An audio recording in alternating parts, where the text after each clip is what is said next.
Good afternoon, Jeremy. Hello, Donald. How you doing? I'm all right. This time change is kicking my butt a little bit.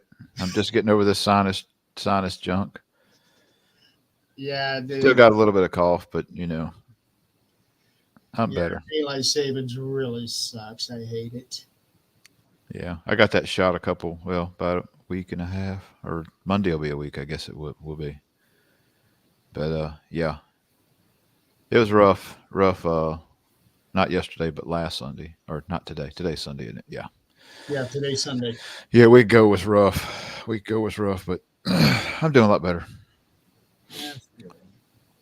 Yeah, So I've just been working, writing in my book, and taking the time out to do this. I've been looking forward to this episode. I need to get back into the writing thing. I ain't touched on that Southern Paranormal stuff in a long time. I need to get back on track of that. But I want to go back and remember where we went and some of the investigations we did back in 14, 15, 16, just to, be able to write something. Yeah, well, I haven't done anything since October. I ain't done nothing in probably a year and a half Oh, with well, that stuff. So, yeah. that's a little longer than me. Yeah, I'm about to get some of your short stories and read some of them whenever you get them Yeah. around. Have I sent you anything? I don't think so. I would have read it. I don't know. I can't keep up. Oh, I'll have to make sure I send you something. If it didn't happen the last week, I don't remember it. Oh, wow. Um, this episode, we are going to be focusing on the career of Sting and what a career it's been for him. He's been around since the mid 80s. Well, I've got a thing pulled up here that, according to Cage Match, his first wrestling match was back in November of 1985. 85. Yeah, Independent wrestling. Yeah, all California Championship Wrestling. He was that tag he was tag team with Jim Hillwig, who is better known as the Ultimate Warrior. and when they made their debut, they were known. Well, a lot of people knew them as the Blade Runners,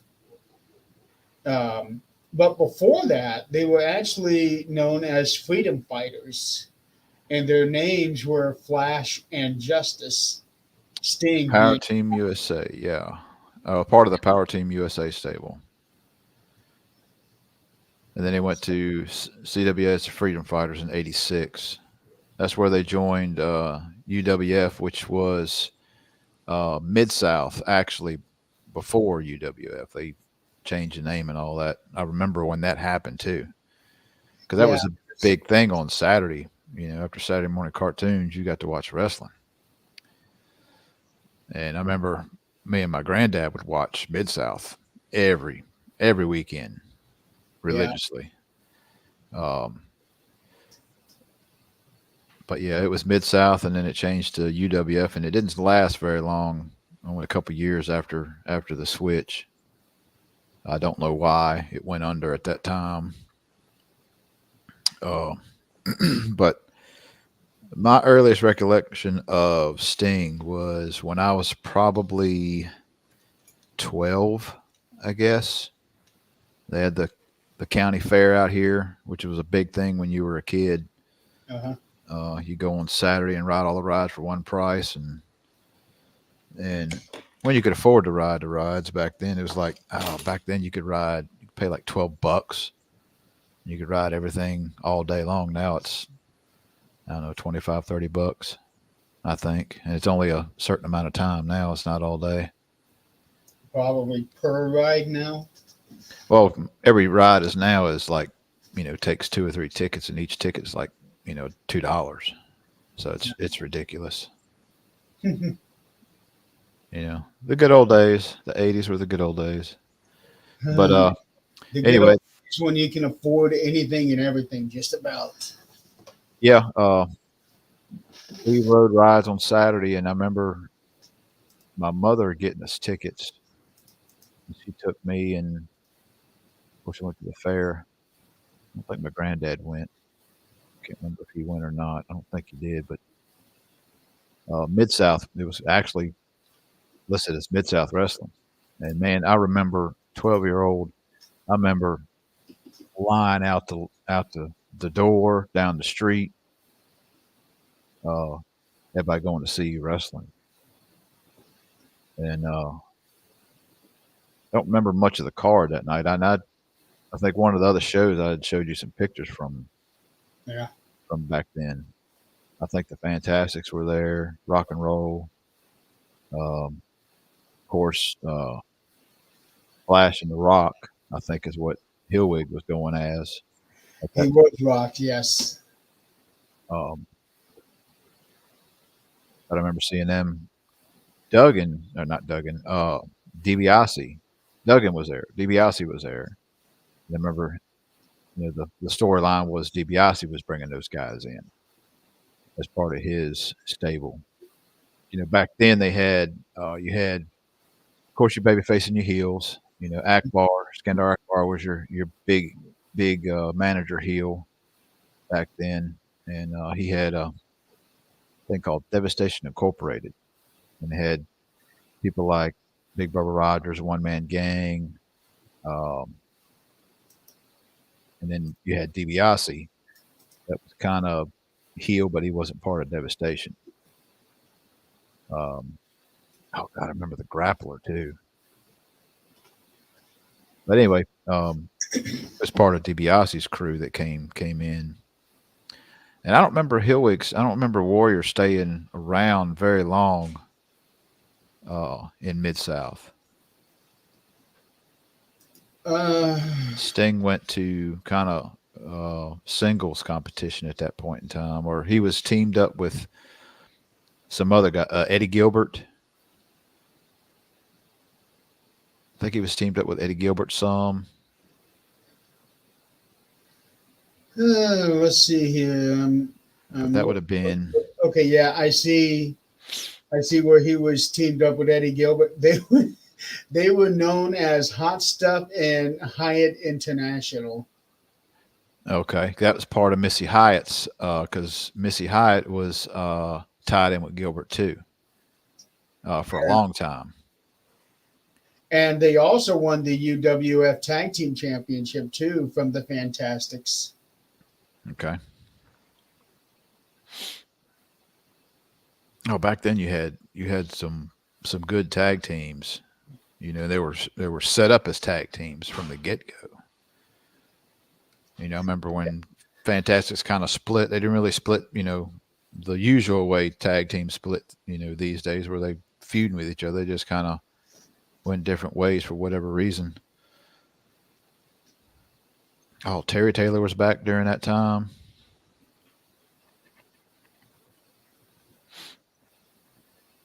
Yeah, Terry Taylor. I was actually looking at the card of the Mid South Wrestling that they had before going into the UWF, and everybody is on there. Terry Taylor's on there, Jim Duggan, Buzz Sawyer. Hey, Chris. Yeah. Dick Slater, Tracy Smothers. Remember Tracy Smothers, Robert Martin, Ricky Gibson. Yeah, Ricky. Well, this one here says Ricky. Say again. Sure. Thank you. Steve Dahl is on there. Coco Beware. Yeah, Coco was there. Yeah, Coco, the Birdman. In a singles match with Eddie Gilbert, and he beat him. Ted DiBiase, Steve Williams, all of these guys. Andre was there for just a little while. He was coming through. I think he was on a tour type. He wasn't there on a regular, but he would pop in. Yes, he was known for doing a lot of tours. Um, Black glove Ted DiBiase. Yep, I remember that. The loaded glove. I also saw a clip of DiBiase during the Mid South time where it seemed like the character that he was doing was sort of like a precursor to the $1 Million Man before he went to the WWF. That must have been during the UWF days. Was it? Must have been because, like I said, UWF didn't last very long. Um, but I do remember the black glove now that you mentioned it. Back then, it was big thing with people loading something up. Whether it be a boot or a glove or you know, you got a lot more foreign objects back then that were hidden. You know, Yeah. I remember the grappler. The grappler was real big about loading the boot. He would catch a referee turn and he'd sit there and take his toe of his boot and tap it down like he's loading his boot up, and then kick him. And then yet the crowd has to realize he's still got to put his foot in there. Yeah, it's just that whole thing is like, I'm pretty sure there was nothing in there. You just the whole premise of doing it. Yeah, because otherwise that would make you moving around be really bad. It's Yeah. hard enough when you get a little pebble in your shoe and it bothers the hell out of you. Yeah, I've had a little bitty pebble in my turnout boots at work one time during a fire, and man, it was one time I didn't have socks on. I had started. I had just started. We had a fire during Katrina, matter of fact, when it was, and Yeah. didn't have socks on. They got wet or something, and I took them off and put my boots on, my turnout boots, along with my stuff, and man, it was like, God, it felt like a boulder inside the It foot. does. Foot was all raw when I got done. And I can recall several times I feel like a great big rock is in my shoe. And then I knock it out and there's this tiny little thing that you would think that you'd never be able to feel it, but you feel it. It's like that old fairy tale, Princess and the Pea. Yeah,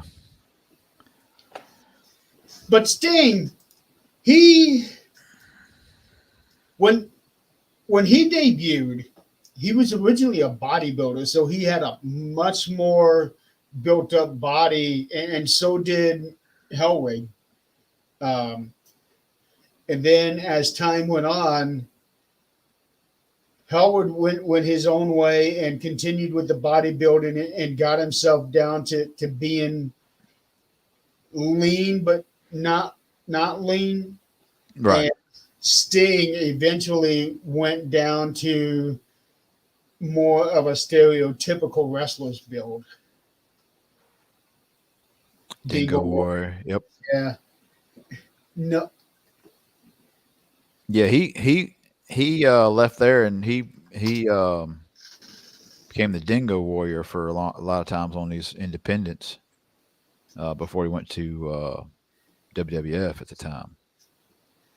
Yeah, and I remember the story went that when he did go to the WWF, that was when he was Dingo Warrior, and Vince was trying to figure out, well, what the hell is a dingo?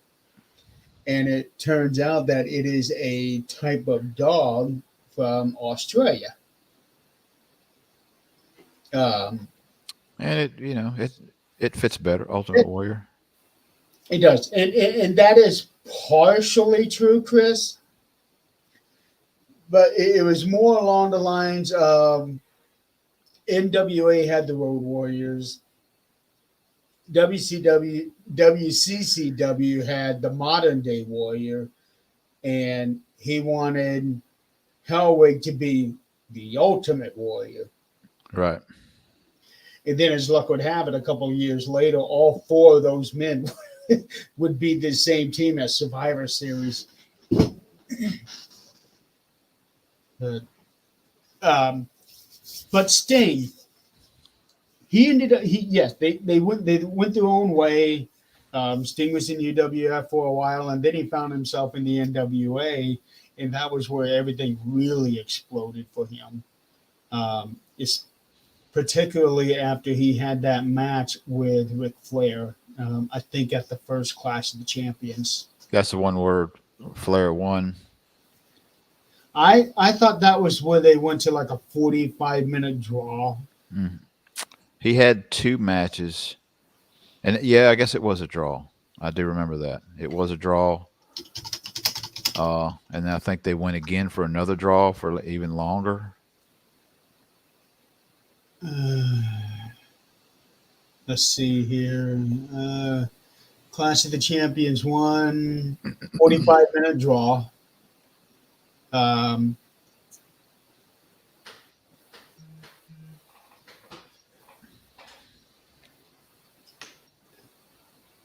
let's see. I'm not see. So as far as Clash of the Champions go, it was 45-minute draw, and the interesting thing about that particular event is that it was held on the same day as WrestleMania 4. Yeah. Yeah, just give me a sec. Yes.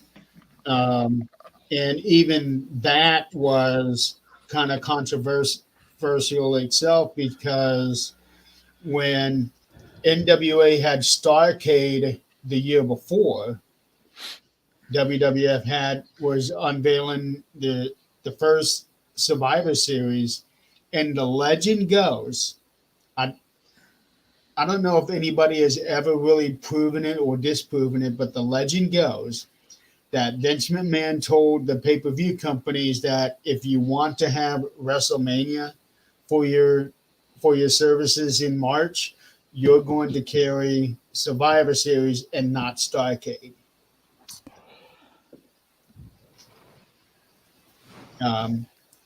So I had never heard that. I have heard that so many times over the years, but it had never really been said if that actually happened or if it didn't happen. But with how Vince was doing business back in the day, I can absolutely see him doing it that way. Say, if you carry Starrcade, you're not going to carry WrestleMania. Red Baston? Who is Red Baston? Who? Red Baston is what I'm looking at Wikipedia. Who Capital Wrestling Corporation, where he was three-time WWF United States Tag Team Champion with Lou Baston. I've heard that name. I remember that name.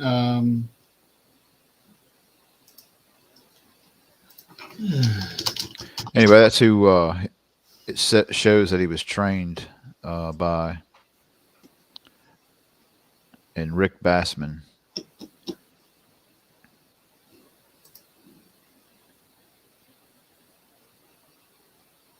Red Bastion and Rick Bassman. Yeah, Red Baston and Rick Bassman. Okay, Red Bassman actually used to wrestle in the WWF. Right.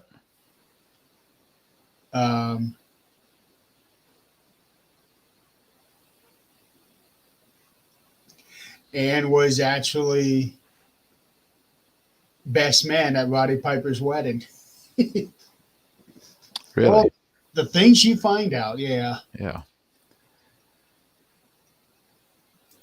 Man, it's so much, it's so wild nowadays. You can just, you got to watch your info, but there's so much information now you can dig up. Yeah.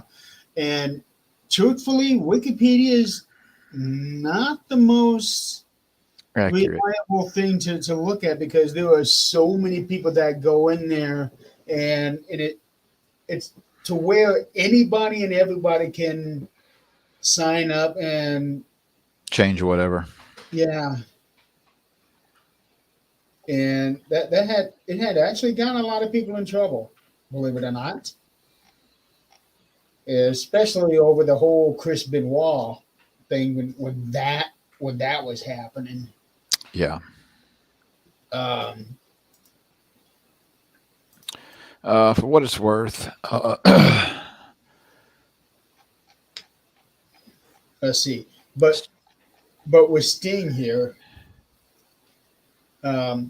he did have a Starrcade one-on-one match with Ric Flair. Let's see. I'm having to open up so many pages here now. So Of course, his real name is Steve Borden. He was born in Omaha, Nebraska, raised in Southern California. Says he played football and basketball in high school and later embarked on a career in bodybuilding. For what it's worth, Wikipedia once co-owning a Gold's Gym Health Club. He had no interest in professional wrestling, which I had actually heard that. Then he decided to pursue a career in the industry after he went to a WWF event in Los Angeles where he saw Hogan, The Sheik, British Bulldogs, and Andre. That's what got him, I guess, stirred up for it.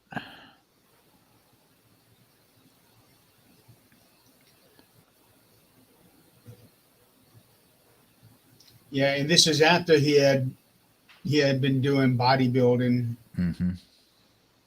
And it's one of those things where it's not something that you yourself set out to be, but it's like one of those rare things where the profession itself chose you, and that's where the magic really happens, because you're not the one who's pursuing it. It's almost like this thing is calling for you because it wants you. And as it turned out, Sting comes in and has one of the very best careers a wrestler could ever have.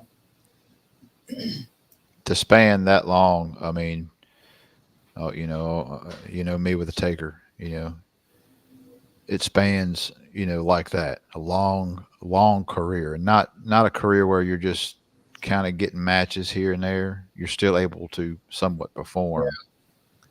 Yeah. 39 years. Of course, yeah. And it's kind of jumping the gun a little bit, but there's always that dream match everybody wanted with Sting and Taker, which actually did happen back in the early WCW days. As Mean Mark. Yes, it's totally different. It is different, but there are a lot of people out there that have said, "Oh man, I wish Sting and Undertaker had a match. They have never had a match." Not true. They actually did have a match, but this was before both of them. Yeah, Sting had already been risen up to the main event level, but there came a time past that point where he went beyond the main event level and was one of the guys.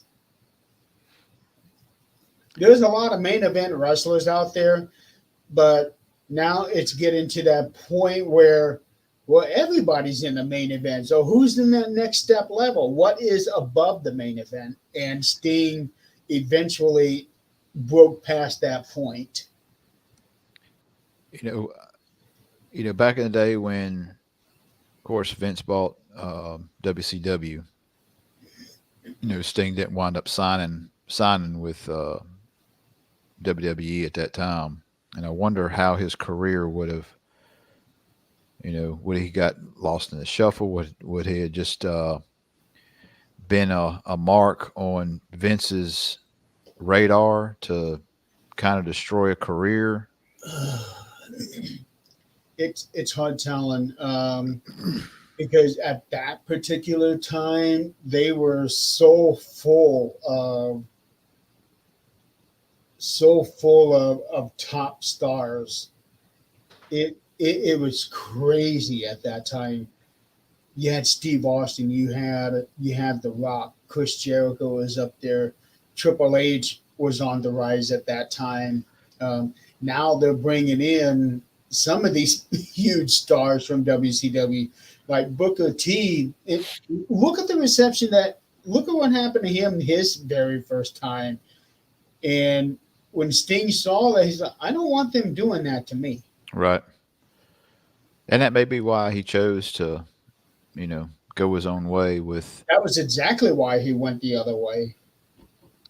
kind of tarnish everything that I've worked hard on my whole career just to get, pushed to the side. Yeah. Um, But also, to be fair, Booker T, in my opinion, never reached that upper echelon that Sting did. right. Booker T did great for his career, several time world champion, but I don't think he quite got up to the level that Sting had always been on. Well, he was real big with Harlem Heat. He was. They were like top notch, tags back then when you had really good tag teams. Um, so he had, and I understand the whole split of your tag team and you're going on singles and all that. But to me, he was. I mean, he got. I don't think he was top guy, but he was really really close, even when he had the championship and all. Yeah. Yeah. Booker But T was up there, but he wasn't a top. and I think it's kind of like Bradshaw. They pushed Bradshaw for a while after the Acolyte split, and to me it was like I think they're looking for a top guy, but we're going to give this a try. I never did. I didn't like the John Layfield uh, character, which I guess is what you're supposed to. You're not supposed to like the heel, but But I it was never could. I couldn't get behind it. You but know. that character was more actually him. Yeah. Well, then again, the old one was oh boy. I forgot about that. Good Lord. Yeah, I, that was I that's just forgot about that too. And that's when they were back trying to do anything they can to get ratings, and that yeah. Whoever wrote that in there is they should have been fired. I remember seeing a clip of that, and I actually saw it not that long ago, sometime in the last year. Yeah, I mean we already know it's scripted, and I don't use the word fake. I say scripted. Back It's a then, we story. did You it. didn't. But when you do something really off the charts and stupid like that, it's like, good God. If there's any doubt in your mind now, it's fake. It It reminds me of the WCW when they brought in the Demon, the whole one that looked like um, Gene Simmons. yeah, Yeah, and to think he actually had in his contract that he had to have a main event match, but he was nowhere near a main event wrestler. So they did a pay per view. I want to say it was Super Bowl, where the match that he had was billed as a main event match, but he was the second match on the card. yeah, just Oh, that was terrible. Blink. Now, when RoboCop was brought in for WCW, I don't remember exactly what year it was. I think it was 90, maybe 91. I don't remember.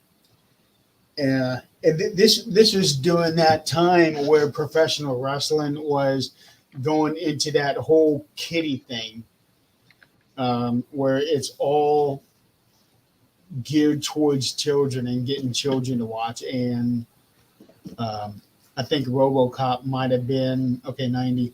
I think RoboCop might have been a part of that thing, even though the RoboCop movie is not a kid movie. Saturday, May 19th, 1990. Yeah. Um, RoboCop RoboCop 2, release of RoboCop 2, with RoboCop rescuing Sting from an attack by the Four Horsemen. If that was May, then that would not have been Super Bowl. That was Wrestle War. hold on. National Wrestling Alliance held under the World Championship Wrestling name. Capital Combat took place. Capital Combat is what it was called. Okay, Capital Combat. Okay, that was one of those pay-per-views where they did one or two of them, and then that was it. Wrestle War was in May. That was their first WCW's first pay-per-view. Okay. They held Wrestle War event in 1990 in May. No, Wrestle War was held in February. With WCW instead opting to hold a different event in May, this pay-per-view event held at the D.C. Armory, Washington, was named the Capital Combat, in light of being held in the United States capital city due to the printing error on the tickets. Huh. There you go. This was also that time where WCW had separate entrances for the faces and the heels. I remember that clearly. You had the ring, and then coming from this way was all the faces, and coming from this way was all the heels. Like they were really trying hard with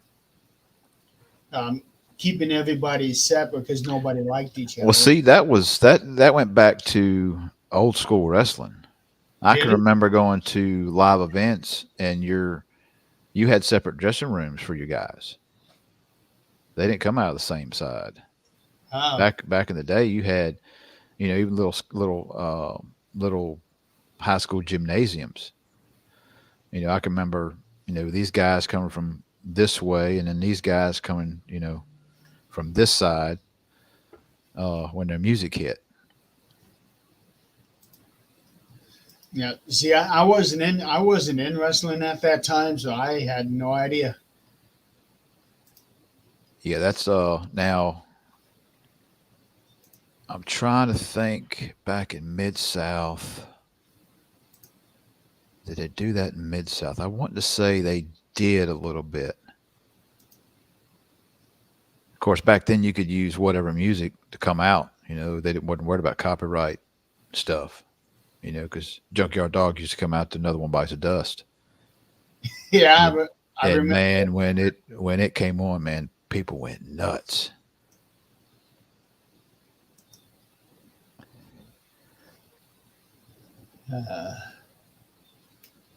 And with I'm still trying to wrap my head around how they even pulled off this RoboCop. I was looking it up. But it makes me think in later years when they had Jay Leno come in to do that wrestling match. David Arquette coming into wrestling matches. You had basketball players. You had, Yeah, well, this guy's a carpenter. Yeah. Hey, throw him in there. But I guess it was their way. Dennis Rodman, yeah. Which I guess WWE has done the same thing, which not inadvertently, Snoop Dogg has now a win at WrestleMania. Well, that wasn't planned. That was literally a last-minute decision. That was by far the worst people's elbow ever done. Ever. Now, I actually like that people's elbow that he did. Now, going across the ring, that was terrible. But when he did the drop, he put everything into that elbow. I think the Miz was feeling it that day. Probably, and being the professionals they are, he probably saw it coming and probably tensed up and take that blow. And also, let's not forget, highest elbow ever. Yeah, also got in the ring too. Who was that? Shaquille O'Neal. He was a surprise entrant in the Andre the Giant Battle Royal. I was like back in the mid '80s. I know we're getting off the Sting thing, but back in the '80s, the big thing, Vince did. You brought Mr. T in, you brought Zeus in. Uh, you remember Zeus from is it No Holds Barred No holds barred. Yeah. to face Hogan? And I remember that pretty well.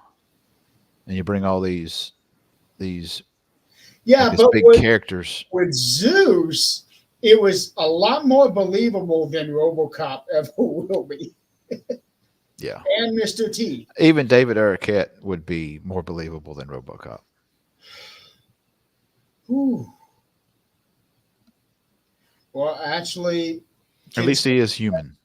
he's still wrestling, I believe, to this day. Yeah, David Arquette?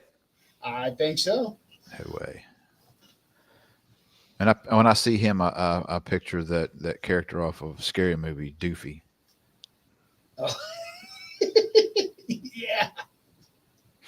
Oh man. Oh, they did him wrong in that movie. Yeah. Wow.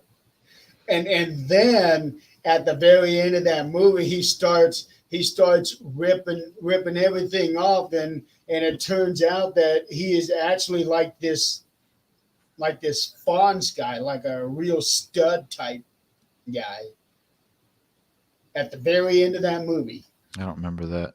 I just remember the goofiness and the vacuum cleaner scene. Yeah. Wow. That sticks in my head. I am not going to ask why. It's just one of those movie scenes that's pretty funny. Scary Movie did have some really, really funny spots there. And it makes me wonder, wow, they really went there. Yeah. But RoboCop, you know what? Sting was a trooper. I wonder what must have been going through his mind when that movie came out. No, when they approached him with the idea. Oh, with the RoboCop deal. Yeah, when they approached him with the idea, okay, here's what we're gonna do. We're gonna put you in this cage, and then RoboCop's gonna come out here and he's gonna break you out of this cage. Wow. And that was just a one-time appearance for RoboCop, wasn't it? I would hope so. I think it was. I would hope so. And then later on in that year, in 1990, WWF would do the whole gobbledygooker thing for Survivor Series. Where the guy breaks out of the egg and was that WCW or was that WWF? That was Survivor Series, where the gobbledygooker, the big ass turkey, breaks out of the egg and breaks out into a dance with Gene Okerlund in the ring. And this was when Undertaker was set to make his debut, and he thought he was going to be the guy breaking out of that egg before they told him what they were going to have him do. Oh, really? God, Yeah, that would have been that would have been career. That would have been a career killer. It would have been, because he thought he was going to be the Eggman. Yeah, That'll change history for good. it would have. I remember Pete Rose, I think, dressing up as a gobbledygooker one time. Who? Pete Rose. Oh, he did, yes. And Kane, because he got tombstoned by Kane. Either He tombstone or choke slam by Kane like a couple of years in a row. Yep. Three in a row, actually. Yeah, and he was dressed up as gobbledygooker. And then at WrestleMania 17, they had gobbledygooker in the ring in that battle royal. Yep, I'll watch that after we're done, Chris. I would love to show it on. I here. saw it not long ago. Yeah. I actually was watching was watching a documentary on Sting on YouTube uh, last week after the retirement match. Yeah. I did watch the press conference too afterwards. Uh, their press conference isn't as professional looking, I guess I'd say. Looks like it's in just a conference room somewhere at a motel, which I'm sure WWE is too, but they got a good way of, making it look really good. Oh, are you talking about I'm talking the about after the after the pay-per-views, Tony Khan does that whole thing? yeah, Yeah, um, it all and looks the same every time they do it. and it's more, at least with the one that I saw before Sting came out, it was more character driven. It wasn't really. It was wrestler staying in character, or at least that one did, as opposed to coming up there and talking about the kind of behind the scenes business. And I understand that WWE character or wrestlers are still doing that too, but it's not so far Not like what AEW is. right. They're staying in that character the whole time they're talking.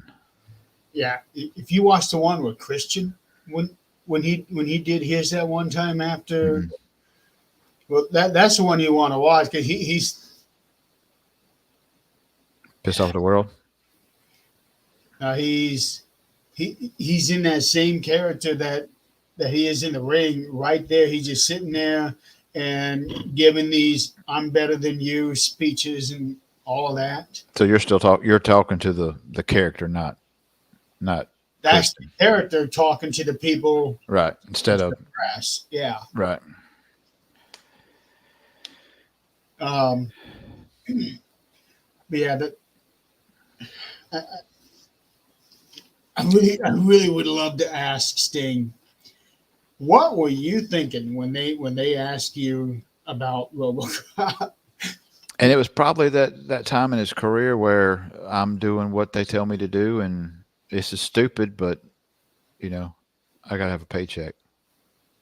It had to be that. Um, and Sting would go on to have some more um, different matches since then. He was part of the Chamber of Horrors match at Halloween Havoc, where everybody is in a cage, and the only way to win is by putting somebody in this electric chair in the middle of the ring and flipping the switch. Really? Yeah, I'm about to go back and look at some of that stuff because I've never heard of that before. that was Halloween Havoc '91. Um, I'm about to write some of this stuff down. yeah, Because see, this was that time. We were talking before he came on the show. He was asking me about. Jamie was asking me about. How much stuff about Sting I knew. I was like, well, got to see him when he first started out, and then when he was in WCW or NWA, and before, I guess when he was the Surfer Sting. yeah. Really didn't get to see it a whole lot because we didn't have cable. And all that stuff was on cable. We lived out in rural. So the only time we ever got to watch wrestling was on Saturday mornings on regular TV, or when WWF had Saturday Night's Main Event, and some of those. So we didn't even get to watch pay-per-views. I missed them doing those Saturday night's main events because those were really special events. But yeah, Halloween Havoc '91, that was Sting, Elegante, and the Steiner brothers against Abdullah the Butcher, Cactus Jack, Big Van Vader, and the Diamond Stud. 91, you said? 91, Halloween Havoc '91. First match. And he got somebody, I think it was Sting, but somebody got Abdullah into the chair. But Rick Steiner, I think, was in the chair. And Cactus Jack was going to go throw the switch. But by the time he got there to throw it, Abdullah got put in there, and all kinds of sparks come flying out, and now the guys were the good guys were the winners. It was just a crazy match that they came up with. We were talking about early promotions and things like that, with Sting and all that. It got to reminding me of that. I've got some old wrestling magazines somewhere in storage somewhere. There's like a bunch of them because it was like the Fangoria, and wrestling magazines. I used to have a lot of wrestling magazines, and I threw them away. God, you imagine you read about some of the stories and stuff back then. I remember seeing Abdullah the Butcher in some of the matches, and they'd have pictures of some of his matches, Bob Roar matches, and just blood all over him, and Cactus Jack, Terry Funk. His matches were brutal. Just look at his head. Yeah, it's eat up.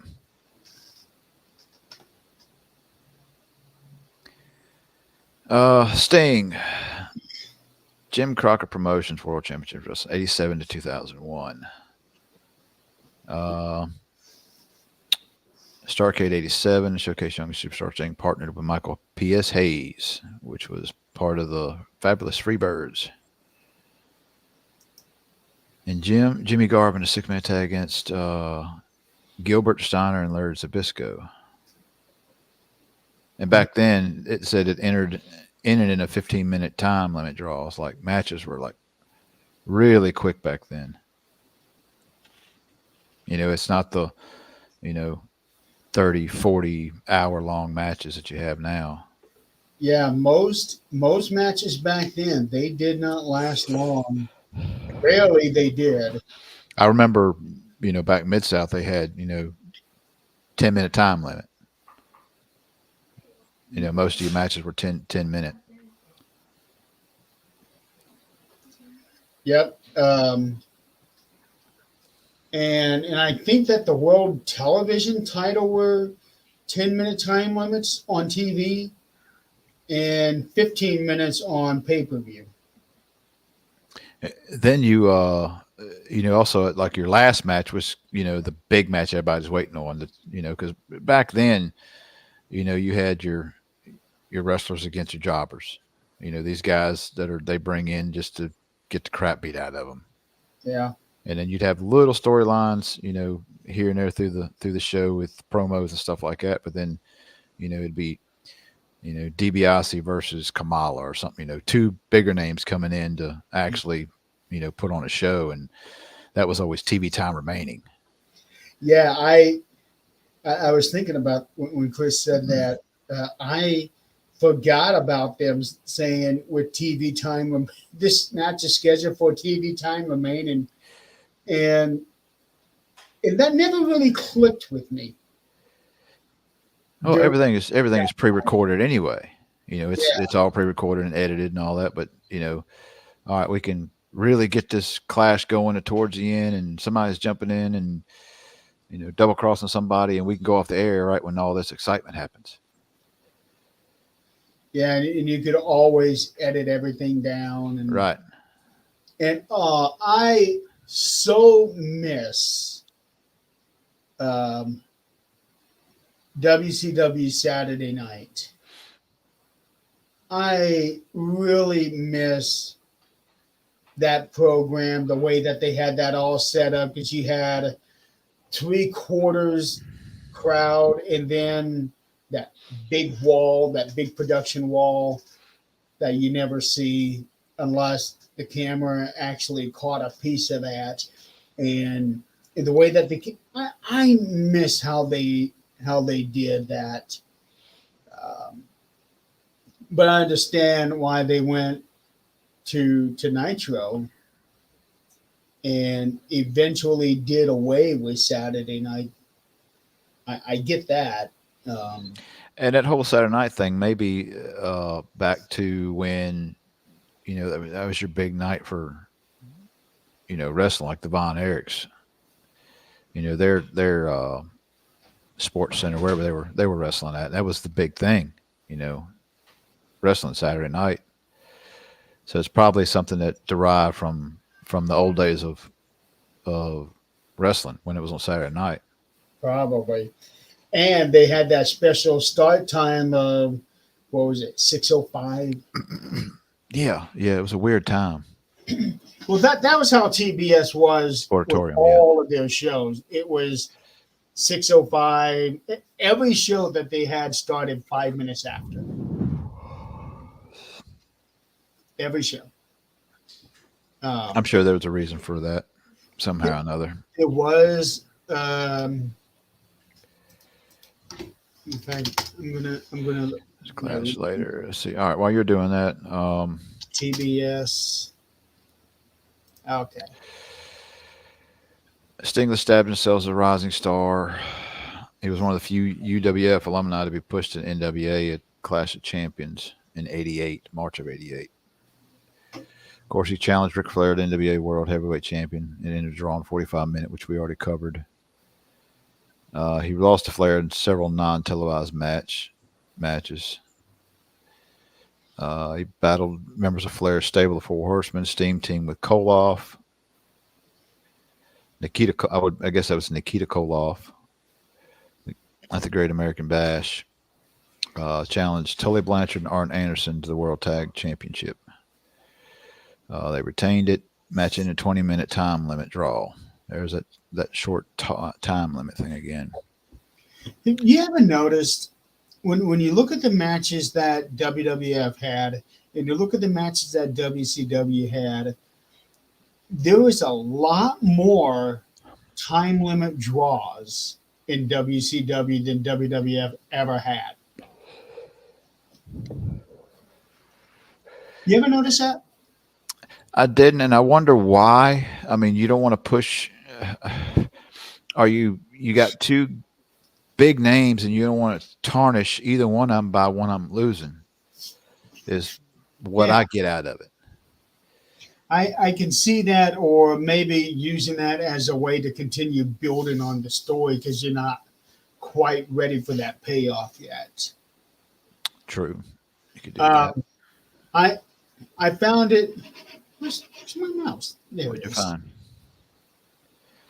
No, I couldn't get my mouse.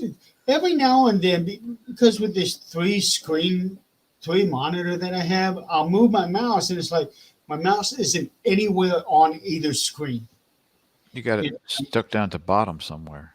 No, it's nowhere. It is nowhere. It's like one of those things where when you're loading up a website and it gives you that loading thing, and when you mouse over that particular area, the mouse disappears. Yeah. Do you have is it wired or wireless? It's wireless. That may be why. Back in the day when they had actual little rubber balls in the mouse. Now it's all infrared. Yeah, I remember that. It'd get all messed up. It'd get stuff underneath it. You'd have to take it apart and clean it and all that stuff. Yeah, well, even with this, I have to clean out the little rubber tips down here on the bottom because it collects so much dust. Mm-hmm. Now, I try to keep my desk pretty clean, but this thing gets so dusty. It says here the use of Turner time was also encouraged channel surfers who could not find anything interesting to watch at the top of the hour to still be able to watch a program on TBS without missing the first few minutes. So that's why Makes sense. So that's why they shifted everything 1 minute, and then and in a way it was almost like trying to monopolize everything because by the time your show was over, it was already 5 minutes past the hour and 5 minutes into a new show. That would make sense. Yeah, it would. I'm just going to go ahead and keep it on this channel because I've already missed 5 minutes. Yeah. So Ted Turner was really smart about that, but I don't think it really mattered to a lot of people. But I'm not a lot of people. Sting, to my knowledge, he is the only man to headline pay-per-views in 5 different decades. The 80s, the 90s, the 2000s, the 10s, and the 20s. He is the only wrestler that I know of who has headlined one pay-per-view in each of those decades.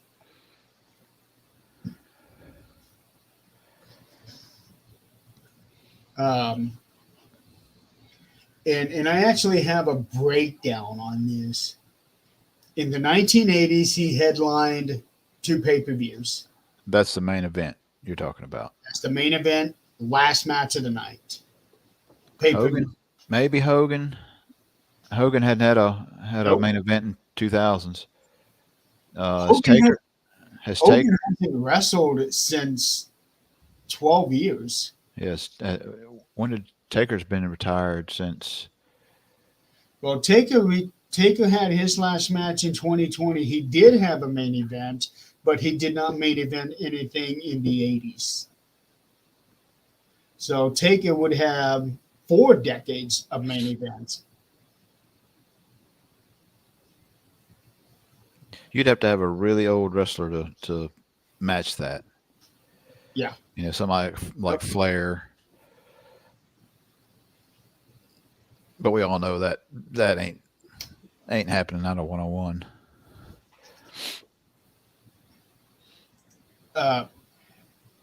Actually, Ric Flair? Did he?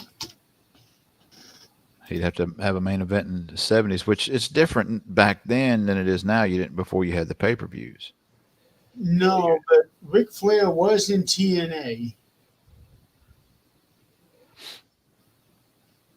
I need to, because Ric Flair headlined 80s, 90s, 2000, I think. 80s, 90s, 2000. Whenever your pay-per-view started really hitting in the 80s. Well, he was with Sting in the 80s headlines.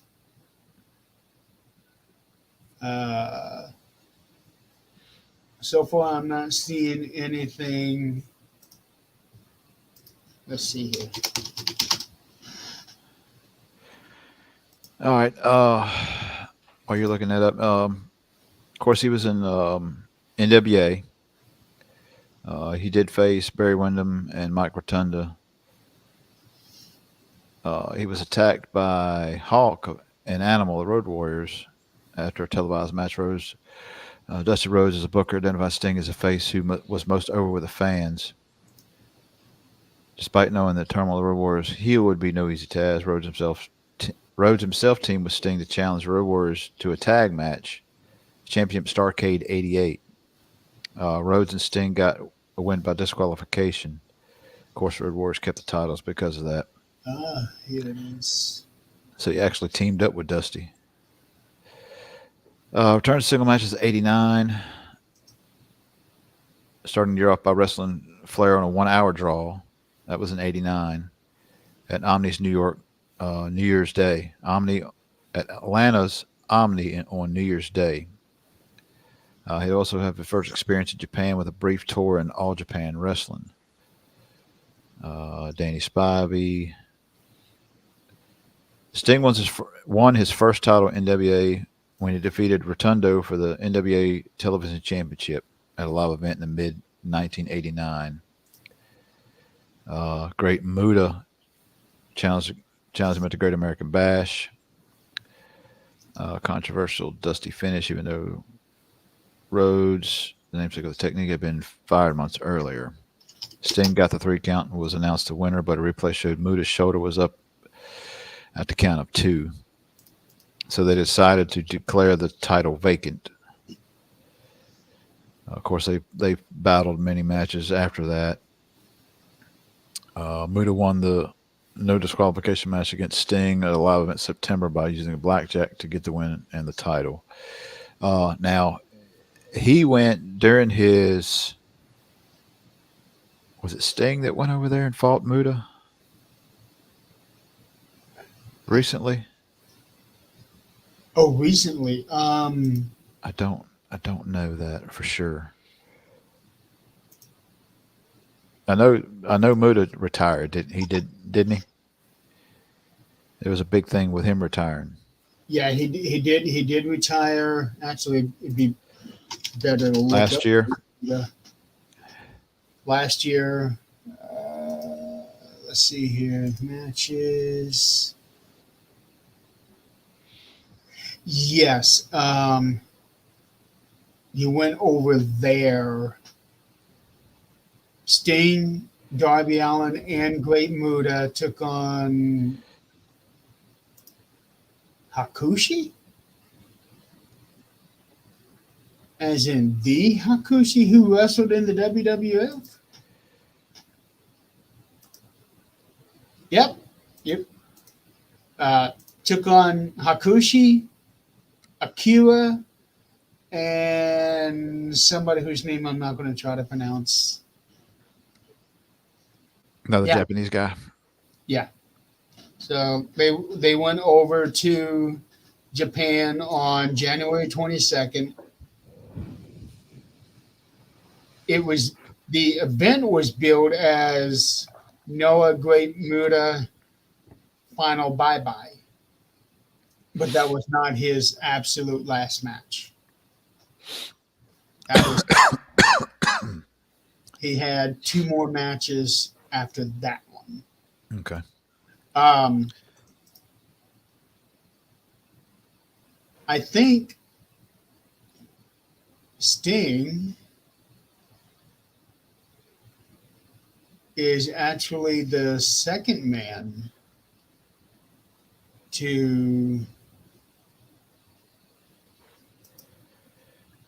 headline a pay-per-view in 5 decades. He is the second man to headline a pay-per.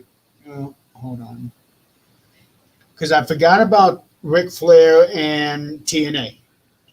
Ric Flair Yeah. actually headlined a pay-per-view in TNA in 2011, and then this Ric Flair's last match that he had 2 years ago, that was on pay-per-view. So technically, that was another pay-per-view headliner for him. And I am checking with the Royal Rumble. Let's see, 2005. See at the Technically, that is a headline for Ric Flair. He was in the Royal Rumble match in 2005, and that was the headlining match. So technically, that was another headline for Ric for Flair. Flair. So that's two. Ric Flair and now Sting, who have headlined a pay-per-view in 5 decades. Well, him and Sting and Flair had history, for a long time. Very long time. He at one time he had joined the Four Horsemen. Of course, he finished out the year by winning a four-man round robin Iron Man tournament, Starrcade '89. In the final match of the night, Sting defeated Flair to accumulate the necessary points to win the tournament. The victor made Sting the number one contender for Flair's NWA title. That's which caused tension. Core storyline with him and the Horsemen. I remember seeing the video not long ago of them basically beating him down.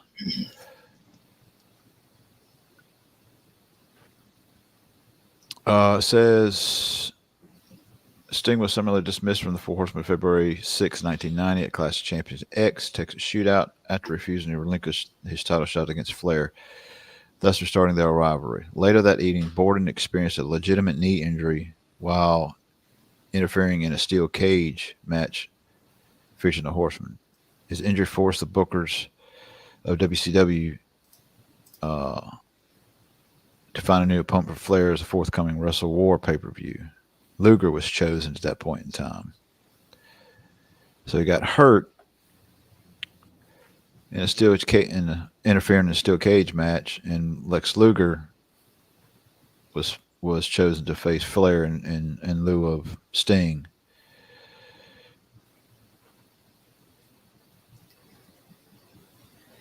Sting in the early 90s was pushed to the moon. Um, he was the guy. And I actually have a list of all of the pay-per-view headlines, all the pay-per-views that he main evented. Um, in 1990, he main evented 30 pay-per-views. Who did? Sting? Sting did. In 1990? The 1990s. Oh, okay. I was going to say, that's 30 pay-per-views in 1 year? That's crazy. Well, the way things are going now, they're going to have 30 pay-per-views a year.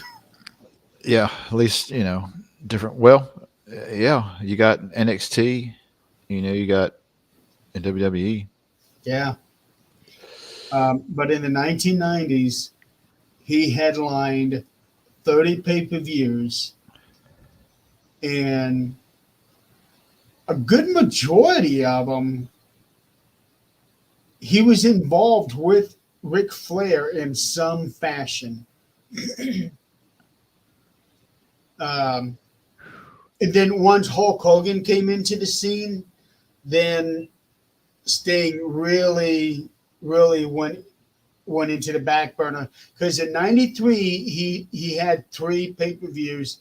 90 he had 3 pay-per-views. 91 he had 3. 92 he had 5. 93 he had 5. And then in 94, 1 pay-per-view. 95, 1 pay-per-view. And that 1 pay-per-view in 95 was in the Battle Royal at World War III. 96, he headlined 3 of them, and 2 were because of the NWO angle. Then 91, he only did the 1 match in 97, I mean. He only did the 1 match in 97. That was that Starrcade.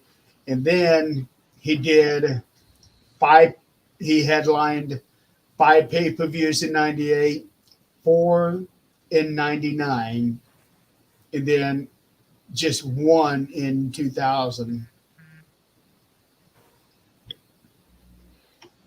I was just reading up on this. A little bit of interesting thing here.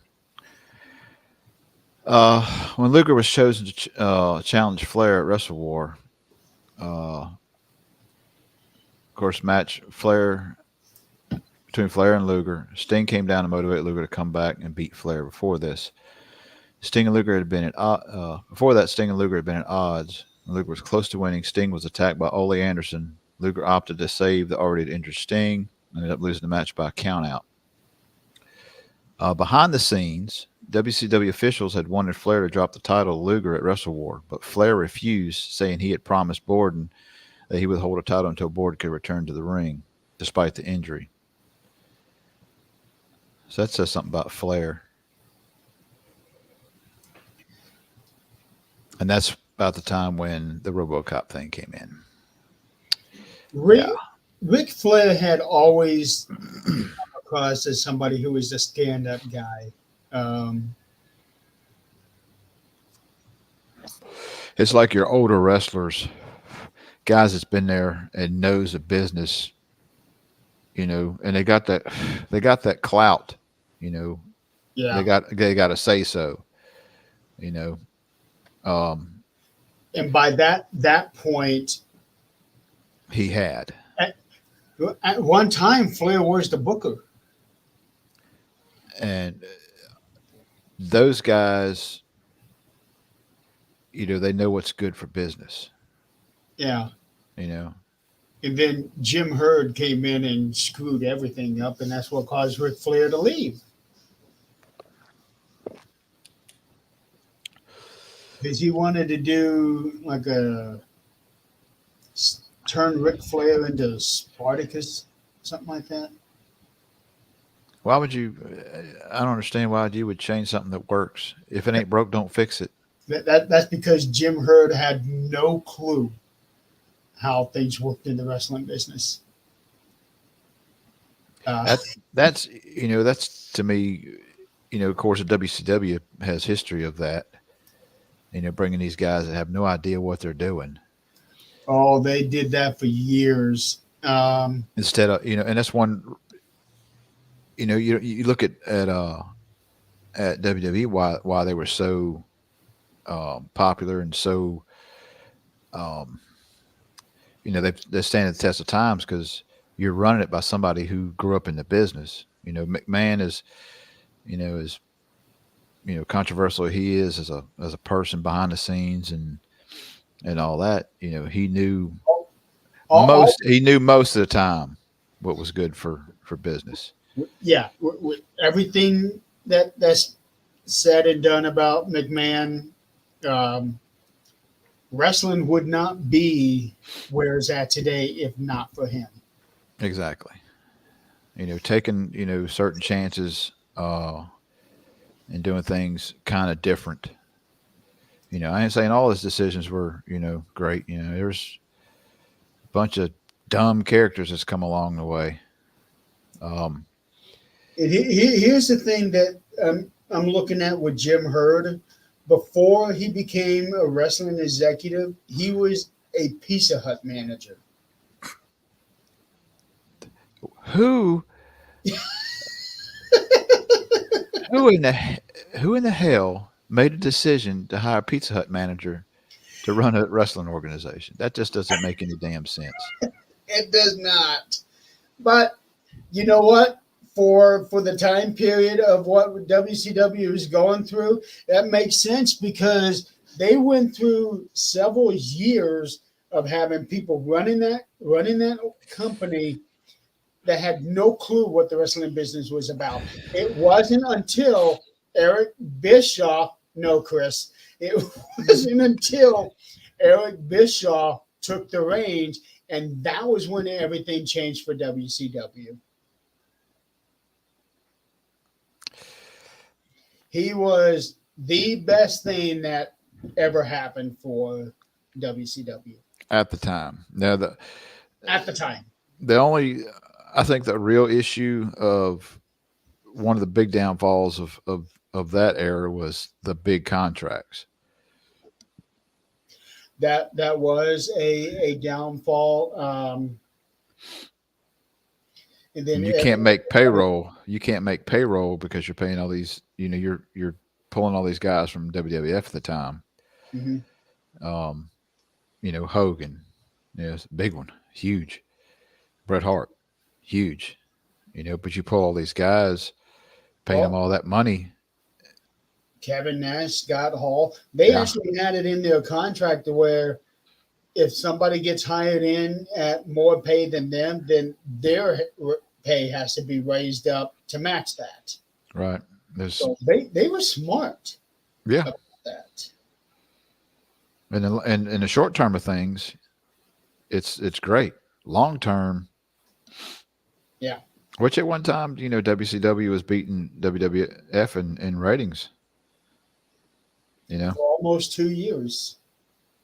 that's probably about the time when Hogan uh, turned heel with NWO, and then Sting started popping back in. It it was shortly after Hogan turned heel where they started winning the ratings, and then that was in '96, and then in '98 WWF started winning the ratings, and that was right around the time when they started bringing Mike Tyson in for WrestleMania. That's And when the Attitude Era turned. That's when Attitude Era came in. yes,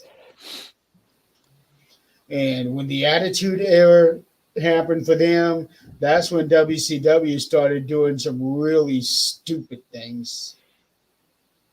Trying anything they could to, you know, Yeah. get the ratings up.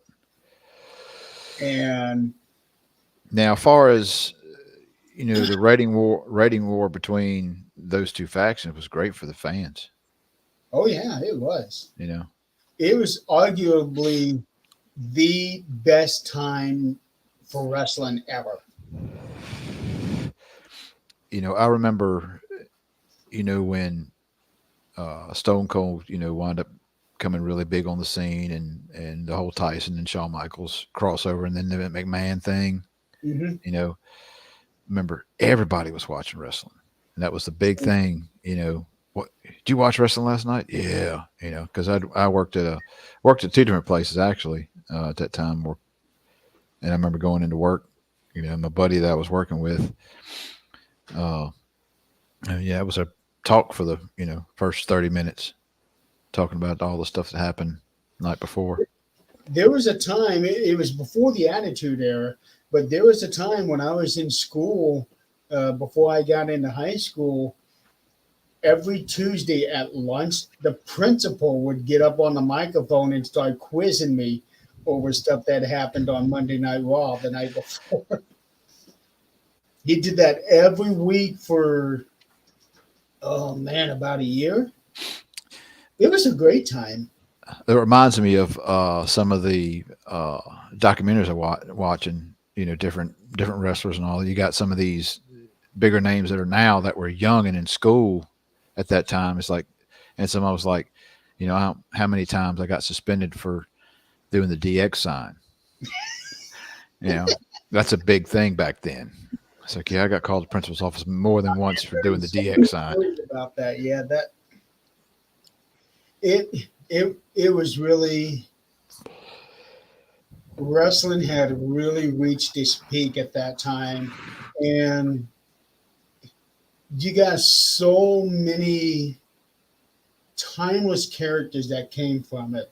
Steve Austin, because he was the guy who did what everybody wants to do at their work. Then he had somebody like The Rock come out. Um, so funny, so charismatic. There was nobody that could touch him on the microphone. And it was like back then, it was like, all right, do your promo, go with whatever, do Yeah, whatever. it's We'll make, take the heat. yeah, Yeah, that's how it was. It was make me money. yeah. Um, and and then when the USA Network sent a letter to Vince complaining about certain things, DX took that letter and used it against him. That was the turning point where USA, Is that the one where Is that the one they pissed on? they pissed off the No, I USA. mean actually pissed on. Is that the one where I remember somebody taking a letter or something and they were urinating all over it. Oh, I don't. No, I don't know anything about that one. Maybe it's I don't know. I'll have to The look one, that up. the one that I'm talking about is they stand up at a podium and they are reading this letter that USA I remember Network that. sent them. Yeah, that was when the executives at USA Network said, "You know what? We loved it. Just go, go for it. Do whatever you want." You know, Um, but going back to Sting and going back to the early years, where he's headlining several pay-per-views a year. And then all of a sudden, Hulk Hogan comes in and he's now headlining everything. Sting's going into the back. And I remember thinking and talking to a lot of my friends, what is going through Sting's mind now? And I know a lot of people have said that he has mentioned, you know what, Hogan is bringing in eyes. Hogan is helping us with the ratings. I'm okay with this. But for me, I can't help but feel that he had to feel some sort of resentment to that, because before Hogan came in, Sting he was the guy. he was the guy.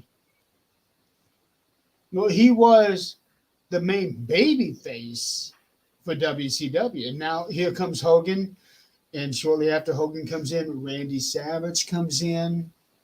And now all of these guys are coming in, and Sting's spot on the cards is now not as guaranteed as it was before because, yes, he is established, but in terms of people knowing who you are, he's not as established as Hogan and Savage and some of these other guys that came in. So it's almost like, well, let's use today for example. It's like The Rock coming in now. The Rock is in now. All of a sudden, Randy Orton, LA Knight, they're nowhere to be found. Right. It's kind of the same thing. Yeah. Now, Randy Orton still got even LA Knight still got the fan base. He does, but they're not pushing. Yeah. They're not pushing it. And somebody said something about, I think not Hogan, said Triple H said, LA Knight's, good, he's going to get his time. It was like the man's in his 40s. Yeah. He don't have much time left.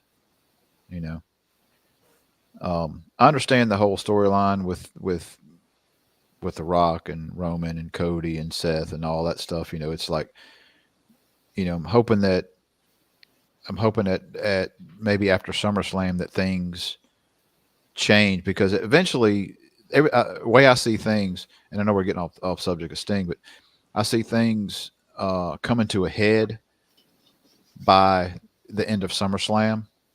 That's what a lot of people are talking about now. And I see, to me, that's going to be the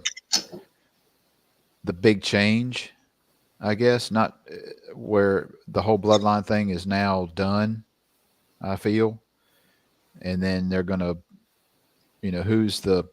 this is if Cody winds up winning WrestleMania, which I do think that's where they're going to go. But I still don't think that's the right call.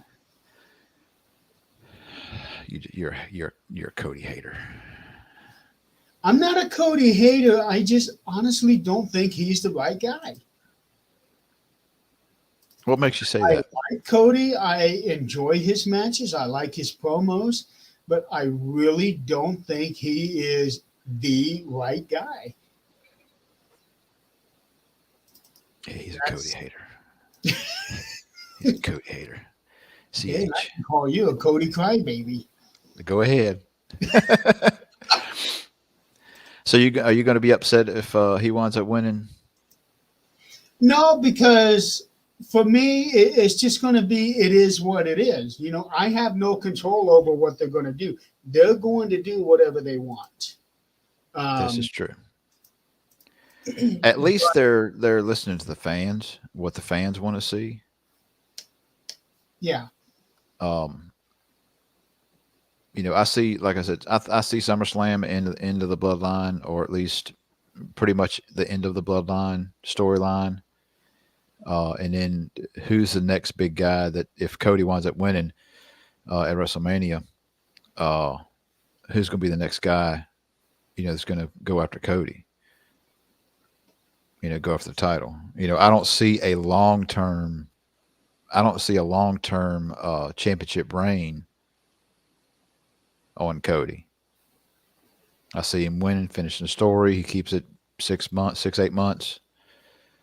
And it really depends on how they want to do it. I mean, there's so many different avenues and so many different ways and twists and turns they can do now. As a wrestling fan, I'm enjoying the storyline because you don't have no idea. You can only speculate. Okay, this could happen this way. This could happen that way, but you really don't know at the end of the day. This whole WrestleMania thing has really twisted things up with The Rock and all that stuff. Right. But back to Sting. You were talking about when Hogan came in. Yeah, when Hogan came in, now all of a sudden Sting is pushed way back, and he has basically been relegated down to barely a mid card wrestler now. There were still some things where Sting did things with Hogan because I remember I want to say it was a Clash of Champions where Sting, Hogan, and Savage were on a team going against someone else, and Sting, Hogan, and Savage were all wearing the red and yellow colors. Yeah. Looks like he joined in WCW in early '94, which was 30 years ago. Good God, Yes. I'm getting old. June of '94, he won the World Heavyweight title from Ric Flair in his first match at Bash to Beach in '94 in July.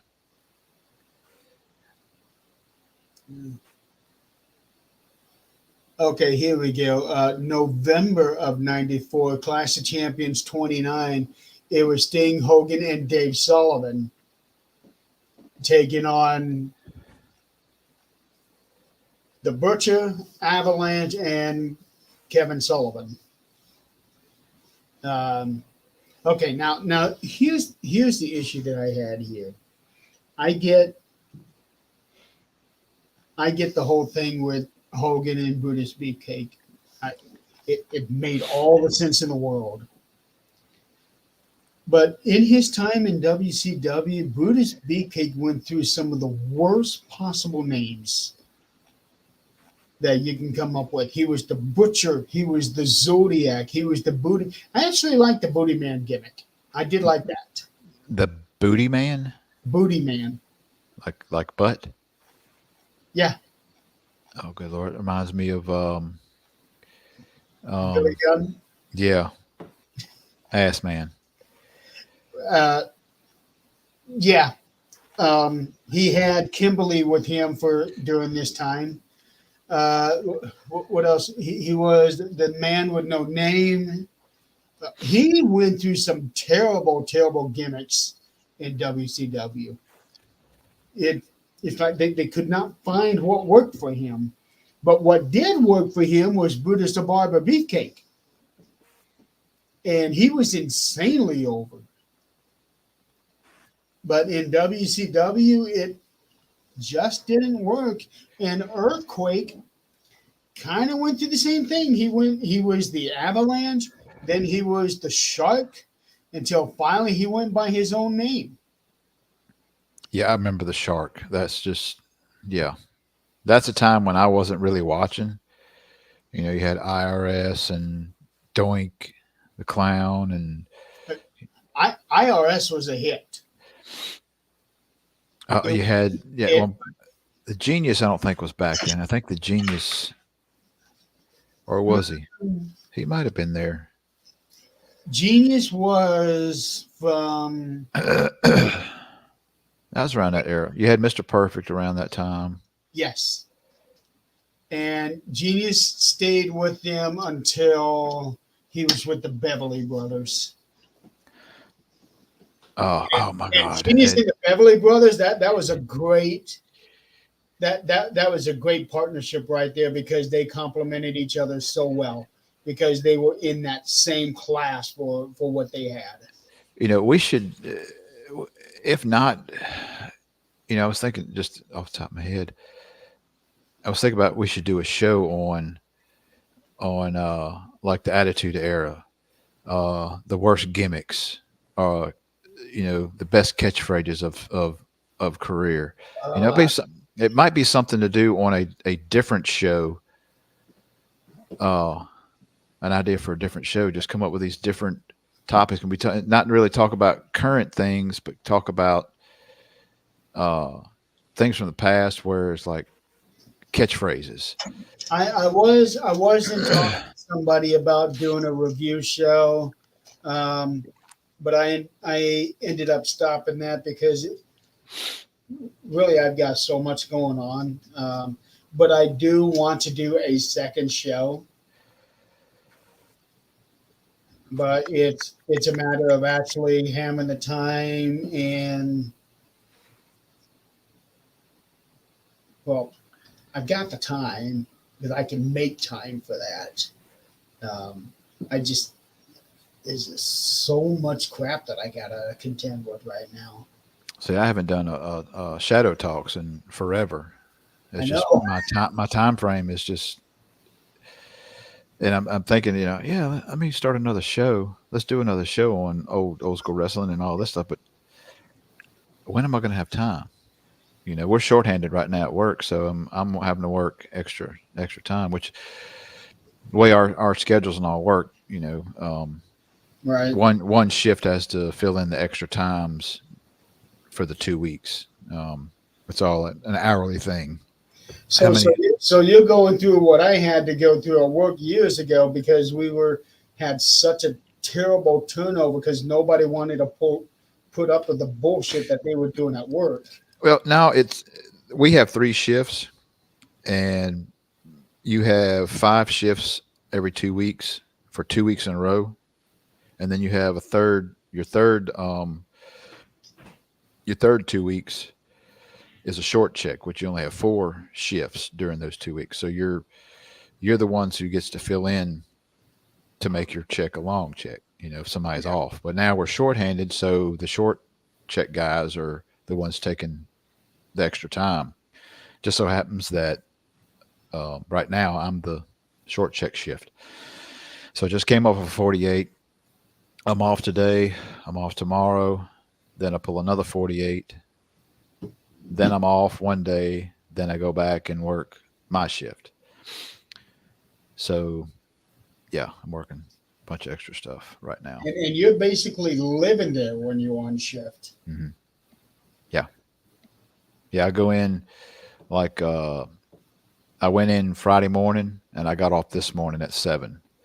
Went in Friday morning at 7. I got off this morning at 7. So, um, At least you're getting paid for all that time.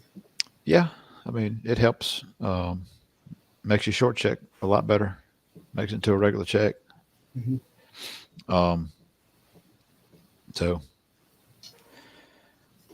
but yeah, I mean, I got so much going on, and there's a bunch of different projects that I've got in my head that I want to do, but I've just got to get the time to do it. Right. You know. You got to prioritize. Yes, I mean, between work and family and my daughter's softball and kids at school and the paranormal, which we really hadn't done much. Then I got builds that I've still got to get done. Then we got the podcast. Then I got class. It's I told somebody the other day I need 2 more of me.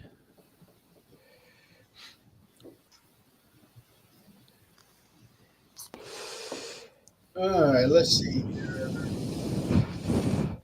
Ironically enough, I vape, as people can see on here. But just caught my eye one day. I was at a convenience store and it's like, I don't feel like running and going and get one, from the tobacco place. It's like, I'll try these.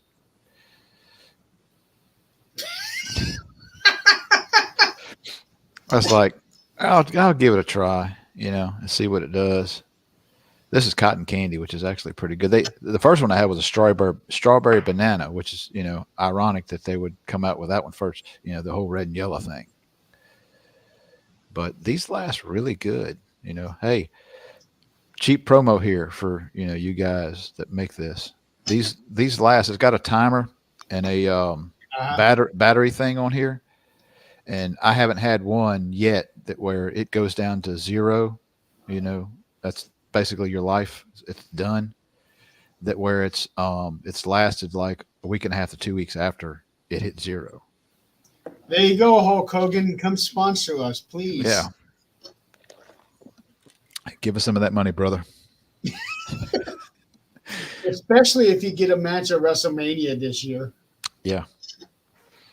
Um, so in 1997, Sting had 4 matches total. 2 of them were in the first 4 days of January, and both of them were house shows. So really, he hadn't been on TV since December 2nd, 96, at least according to this.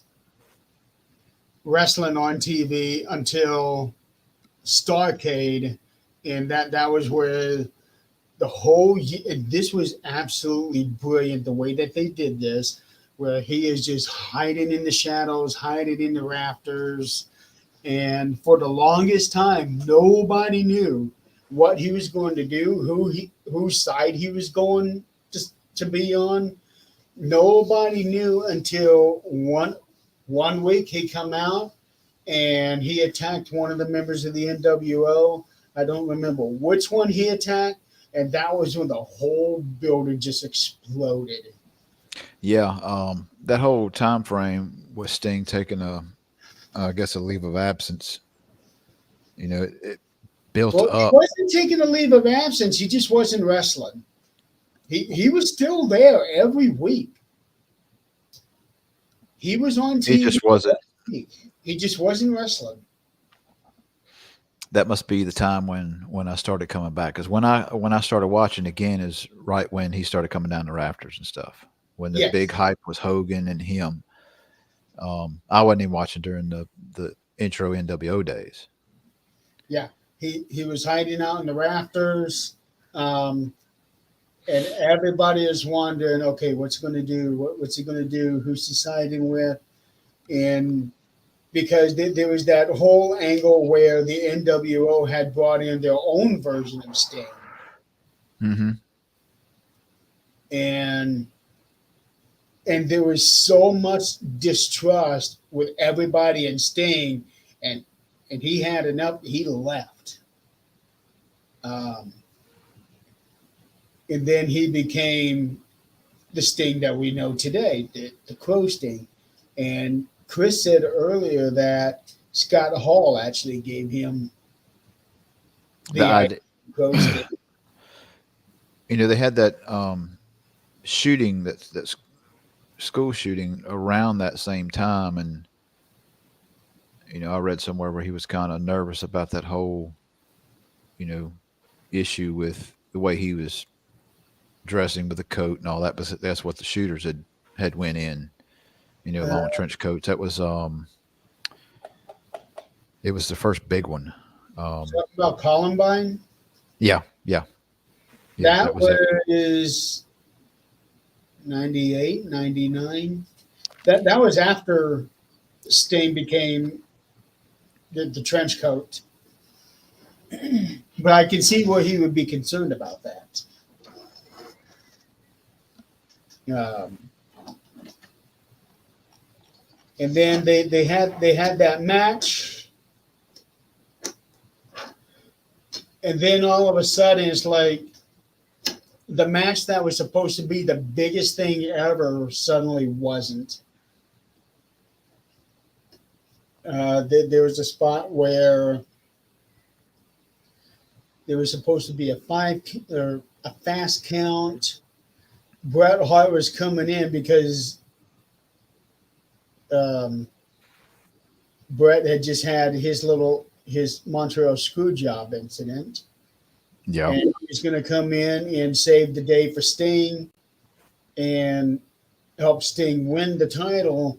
The only problem is they did not get the fast count that they were supposed to have had. And then all of a sudden, everything just did not work for them for the ending of Starcade that year. well, that Montreal screw job is where I think McMahon realized, hey, I can make a lot of money by everybody hating me. Oh, he did. And that was where Steve Austin really came out. He Yeah, was already on that rise, and it was because of Bret Hart that he shot up, but the whole thing with McMahon that took him to a whole different level. yeah. I mean, there's no telling how many times he got stunned in his career. McMahon, I'm talking about. Right. Yeah, I saw a documentary with Stone Cold talking about that. You know, his life in wrestling and where he came from, and how he got to where he was. And Mhm. he said McMahon is like, there's many times when he would, do the kick and he would kick Vince, in the nuts. It's like, he don't know how many times he got hit low because he wasn't a actual wrestler and blah blah blah. But there's no telling how many times he actually got hit low. And they just took it like a champ. That's because he knew that with every hit that he was getting, dollars are following. Every time you kick me, that's dollar signs. Yep. Literally. But yeah, the whole thing, it ended up turning to be anticlimactic when Sting made his return. The match did not finish the way that they wanted it to. It did not have the effect that they wanted it to, but the build up to it was just, there was nothing ever like that. And that was a big risk that they took for that whole year, keeping him from having a match. And then all of a sudden now coming back and he didn't do anything. He didn't say anything except waving that bat around. But it drove the fans nuts. It drove everybody nuts. And then after that, that was when everything with WCW started getting really bad. Mm-hmm. NWO started, they had way too many people. Now we have NWO Black and White, NWO Wolfpack. And then you started having Latino World Order. I'm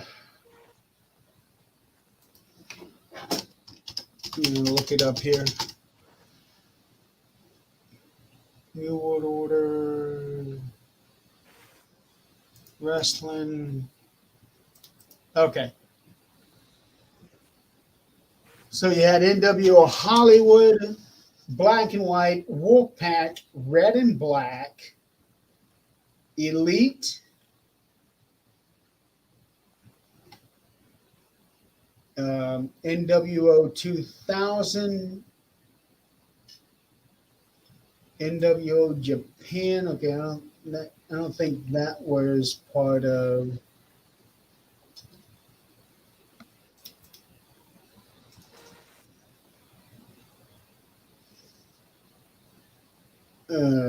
Oh geez. Okay, so you got the Wolfpack. All right, Elite. Okay, NWO Elite was the one that was formed after the Finger Poke of Doom. What was that? That was the one where after Kevin Nash had given Goldberg his first loss, then Hogan came in and did that. Right. I remember that. And he just laid down. Yeah. Then NWO Black and White, and then NWO 2000.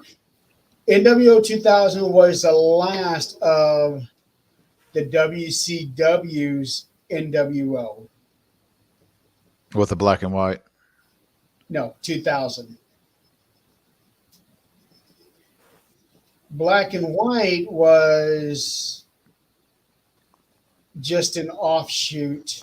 They had when the NWO, first started and Hogan's, went heel.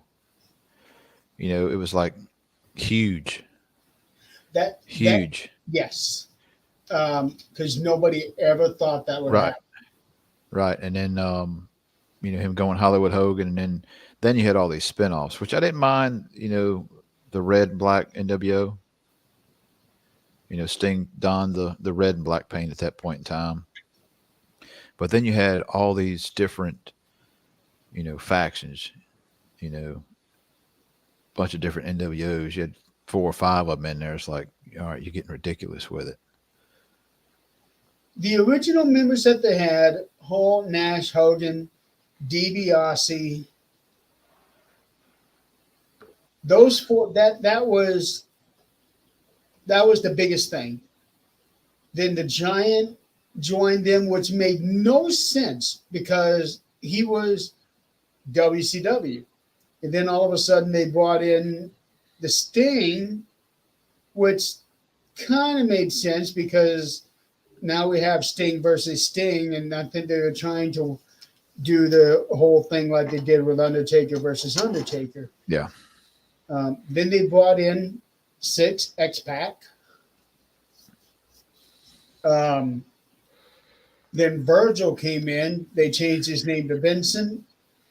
And now everybody else starts coming in. Miss Elizabeth comes in, Eric Bischoff, Buff Bagwell, IRS, Boss Man, Scott Norton, Randy Savage joined, Muda. Everybody now all of a sudden starts joining. Dusty Rhodes joined. I didn't realize Dusty was. Yeah. So it had really, really gotten ridiculous.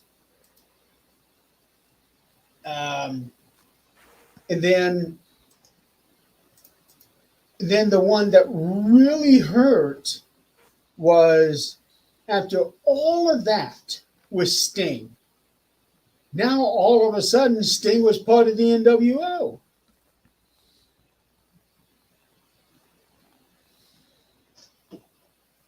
Which basically killed everything that they had done the previous year.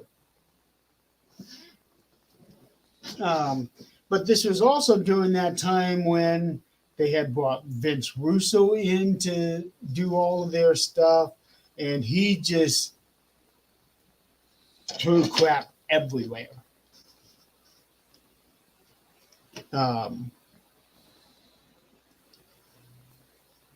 this was also at a time where Time Warner was saying, we don't want anything to do with the wrestling business, and wanted to get rid of it. Even though there was a good period of time where it was in a very profitable business for them. Mm-hmm. They still didn't want anything to do with it. I see here when WWF bought bought WCW. Of course, Sting had his final match with rival Ric Flair, wound up winning and they embraced at the end of the contest. After the WWF chose not to buy out Sting's contract with AOL Time Warner, he rejected a buyout offer of 50 cents on the dollar from AOL. Instead waiting until his contract expired in March 2002, he announced a short-lived retirement in February of that year. Sting then entered into contract negotiations with WWF, but ultimately did not join the promotion. So he did go into contract negotiations. He did, but after he saw what they had done with Booker. Yeah. He did not want that. And you know what? Sting, he was one of those guys. He was the last holdout. He was the last holdout. Because he was born and bred basically WCW. And I think that he was probably smart enough to save his money so that he didn't have to go to WWE. Right. Buff Bagwell, he was brought in. He only lasted one match.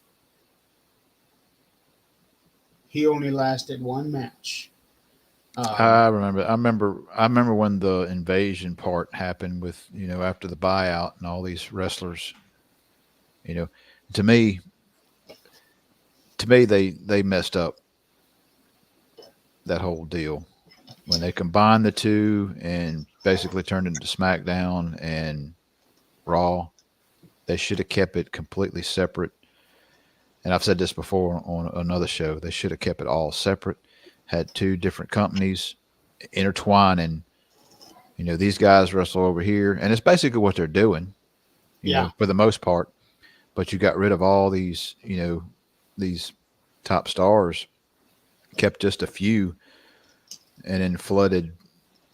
Well, there were several that decided to wait out the contract. Mm-hmm. Kevin Nash did it. Rey Mysterio did it because they were already guaranteed that money. Right. So this would be a great time. I'm going to stay home, rest, relax, heal up, enjoy life for however long that contract was. And then I'll get back into it. If they'd have kept the entity of being WWF at that time and WCW, they could have had so many different crossovers, dream matches. Because that's what, me as a fan was like, oh my God, now we're going to get to see Stone Cold and Goldberg. We're going to get to see, We never got that. No. Got so much that could have happened. Yeah. But I think Vince is probably in the background was so adamant about I'm buying my competition and now I'm just going to crush and destroy. I'm going to technically erase it. You can't erase it, but in that mindset. Yeah. But he did raise some of the guys up, like Booker T. He really elevated him up. Look at the man who won't be talked about, Benoit, and then Mysterio, Eddie Guerrero. Yep. Well, Benoit and Guerrero had actually left WCW prior. Yes. Okay. I was thinking they came over around the same time. Chavo was still there. They came in. They jumped a year prior to them buying WCW. Because they wound up winning championships the same night. Not the same night. It wasn't the same night? No. Eddie Guerrero won the WWE title in February, and Benoit won the world title at WrestleMania. Okay.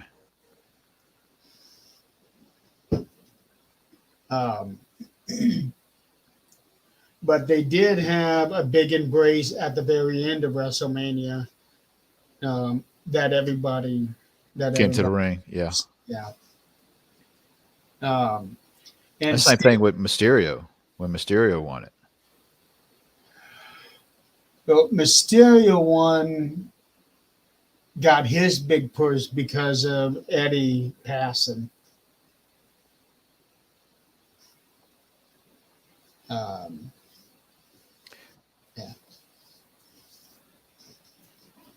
But Sting, he stays out of wrestling for a little bit. Let's see here if I can find the timeline here. Okay.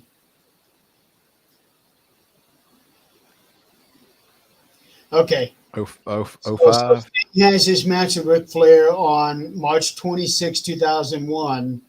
He does not wrestle again for almost 2 years, where he joined the WWA, which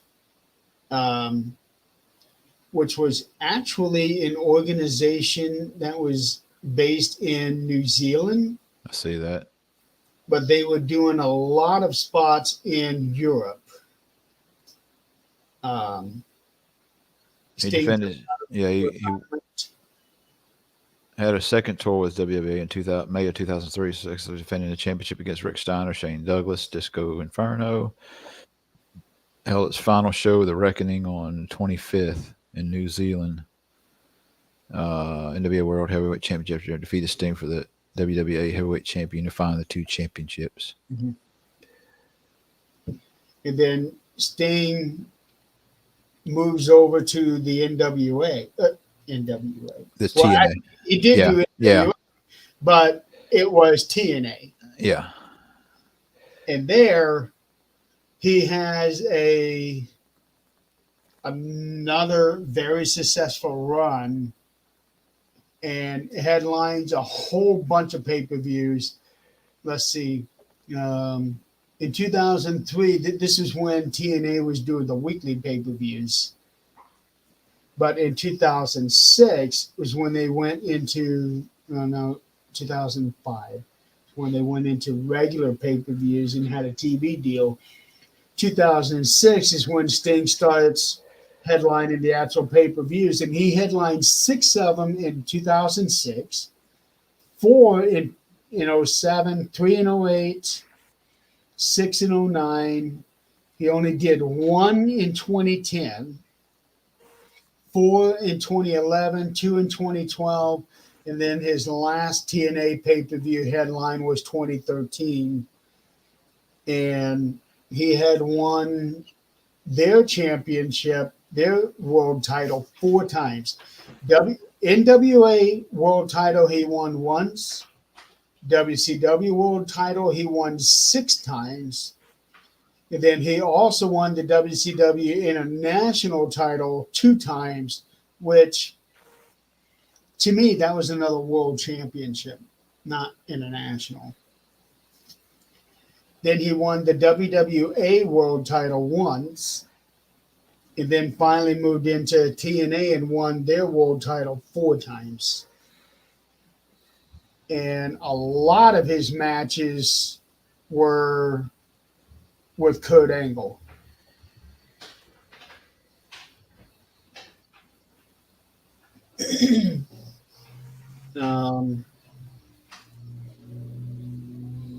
And for whatever reason, he was done with TNA, and now all of a sudden he's in WWE.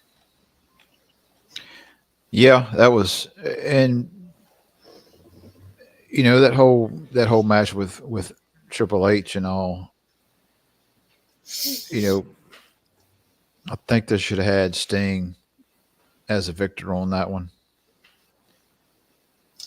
A lot of people do. I understand why they didn't, but you bring up the hype and you pushing all the hype of the match between him and Triple H. Just that was something that you didn't think you would ever see Sting walking into a WWE arena, let alone wrestle in WrestleMania. right? Just now nostalgic, nostalgia in there with the NWO showing up during match, and then you had DX showing up, and them two factions finally going at it. That was huge. It was, and that's the kind of thing I pictured back years ago when they bought them out. It's like, man, you can have these guys fighting these guys. At least we got a little bit of taste of that. 15 years before, when everybody was still in their prime. Right.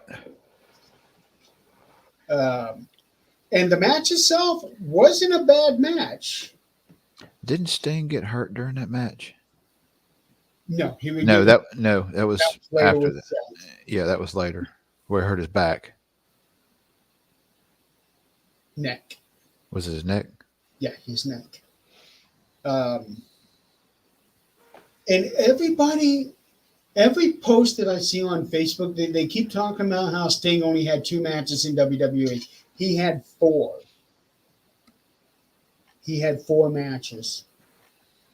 The first one was with Triple H. Mm-hmm. And then 6 months later, he had a match with Big Show, and it was on Monday Night Raw. And then immediately after that match, he won, by the way. Immediately after that match, he has a tag match where he's teaming with John Cena against Big Show and Seth Rollins. And they win. See, I don't remember those. I'm gonna have to look that up too. It was on Monday Night Raw. It was the same night, so Sting had 2 matches that same night, and it was basically build up him and Rollins. Yeah, Well, it was a week later that he took on Seth Rollins, and this was the night that Seth Rollins was doing back-to-back matches because he had the heavyweight title and then the United States title. He had just lost the United States title to John Cena, and now he's got to deal with Sting. And it was in that match that Sting got hurt, but he still finished the show. I remember watching that night and seeing how it was. I'm thinking, oh, this is not good because the trainer is in the ring. Sting is there in the corner, and we're thinking, holy cow, this is not good. Yeah. But he's Remember- still just I out remember the- him talking about that match, and he was telling us he couldn't feel his hands, couldn't feel his fingers. He couldn't walk right. there for a few minutes.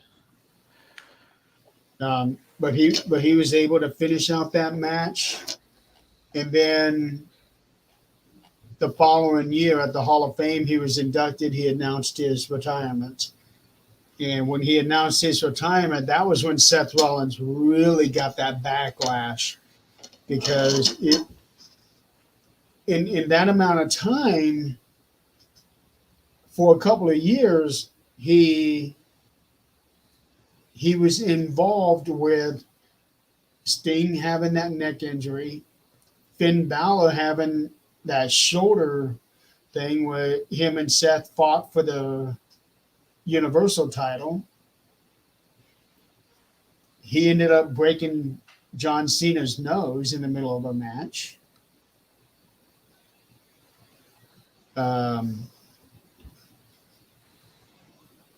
Yeah, there was a lot of backlash on Seth Rollins. He took it. Yeah. And then Sting's in retirement for almost 6 years, and then he returns in AEW.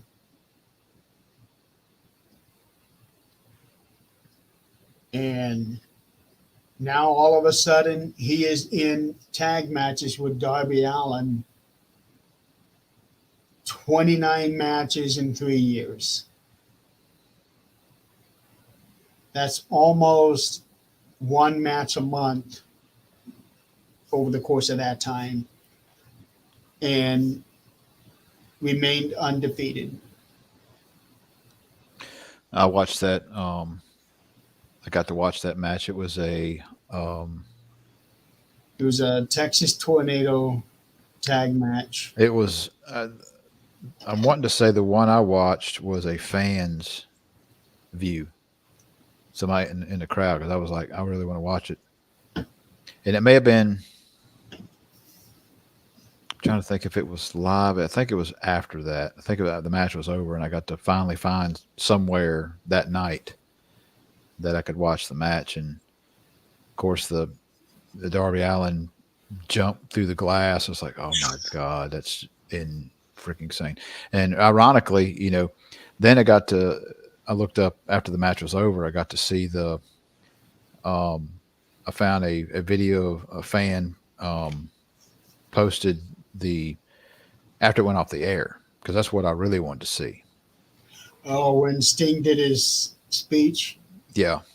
What was awesome about that night was before the match started and Sting was doing his intro, one of his sons comes out as Surfer Sting. And I think people thought that was really Sting at first. Probably so. And then his other son comes out as NWO Wolfpack Sting. Yeah. They come out to Metallica, to Seek and Destroy. And then the real Sting comes out, and now all of a sudden you have 3 Stings right there. Now, I saw a picture that night, and I see the 3 Stings, and I thought, okay, somebody took a picture and put 3 Stings in there. And I find out, no, it was his sons. Yeah. real. Yeah.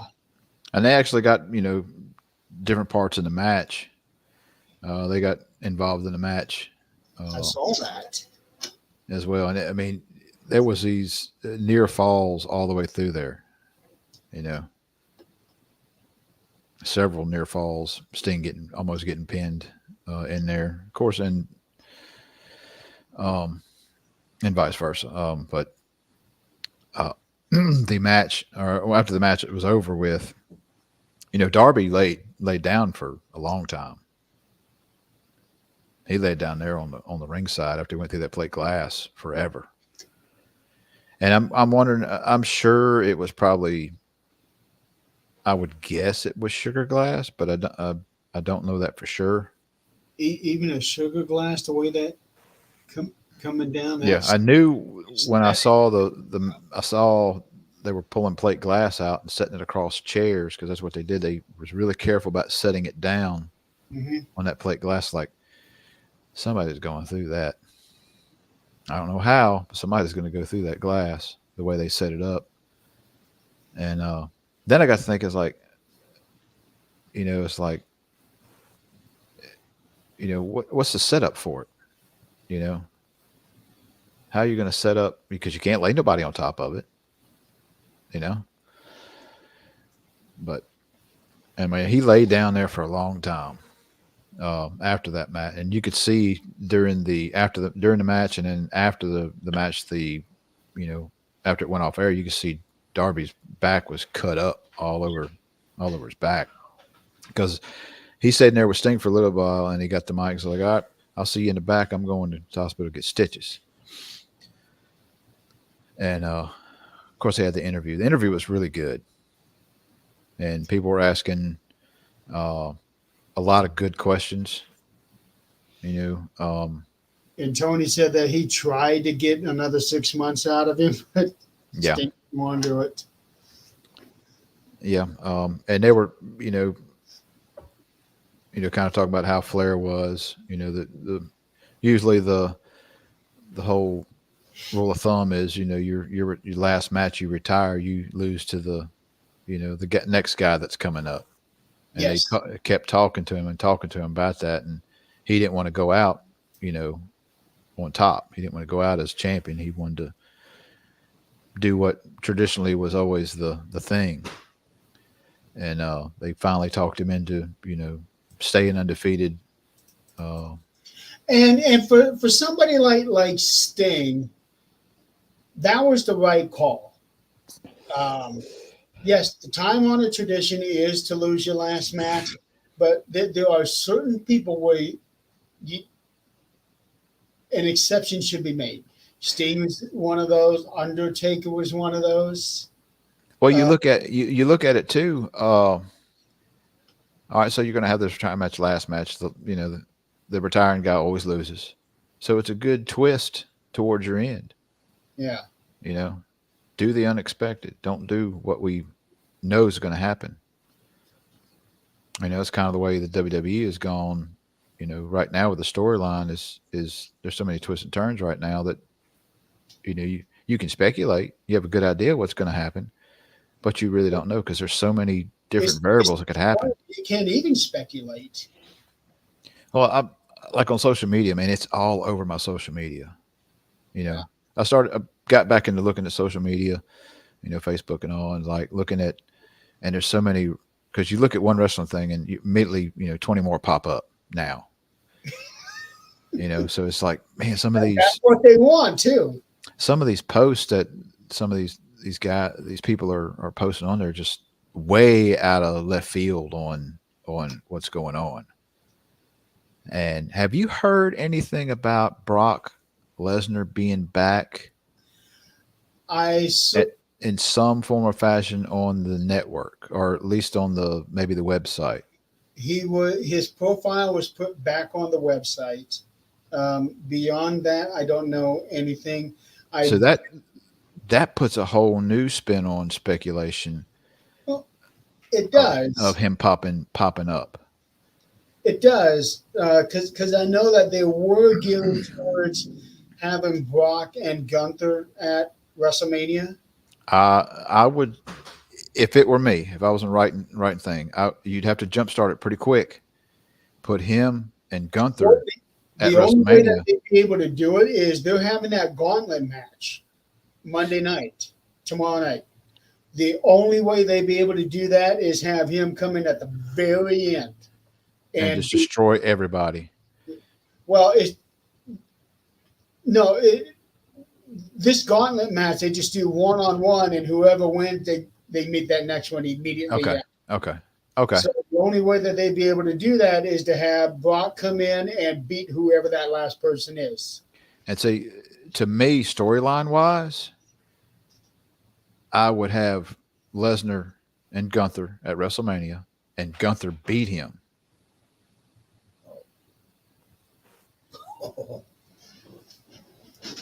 That would put Gunther way up. It would. Way up. And he's already been a very dumb. Roman Reigns aside, nobody has ever dominated the way that Gunther has. Because he's doing it week after week after week after week. Even Brock Lesnar was not doing that because he wasn't around as much as Gunther is now. Nobody has. He's not there. He's not defending, every pay-per-view. Exactly. Or Eddie, he was even defended on Raw against Jay. Now he won, but far storyline wise, Jay took him to the limit. He didn't waste no time getting the hell out of the ring. So if they're planning on having Gunther and Brock, that's the only way they can do that is to have Brock come in at the very end of the gauntlet match and beat whoever is at the end. Basically, like what they did with Money in the Bank a few years ago when Brock won it.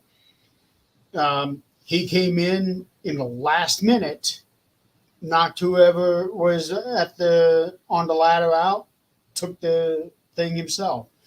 Like when he won the Rumble a couple years ago, he came in at number 30.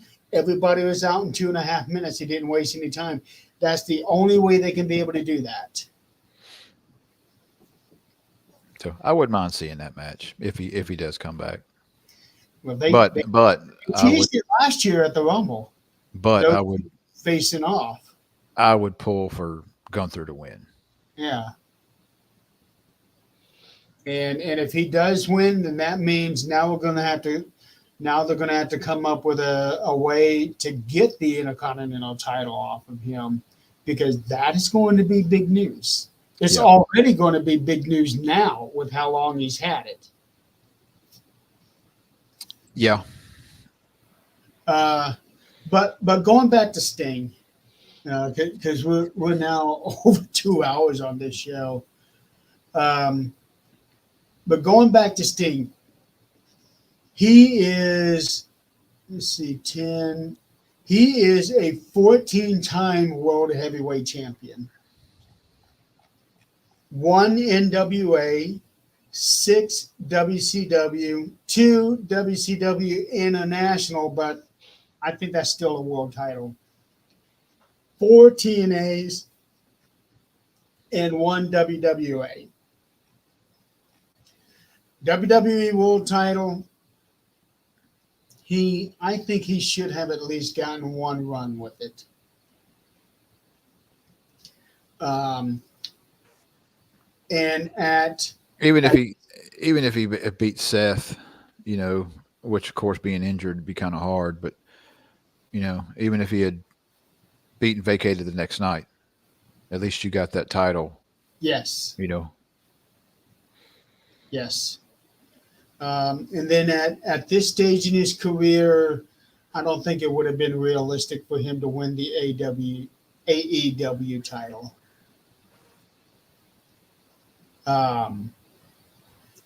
He has headlined a total of 65 pay-per-views that I could find.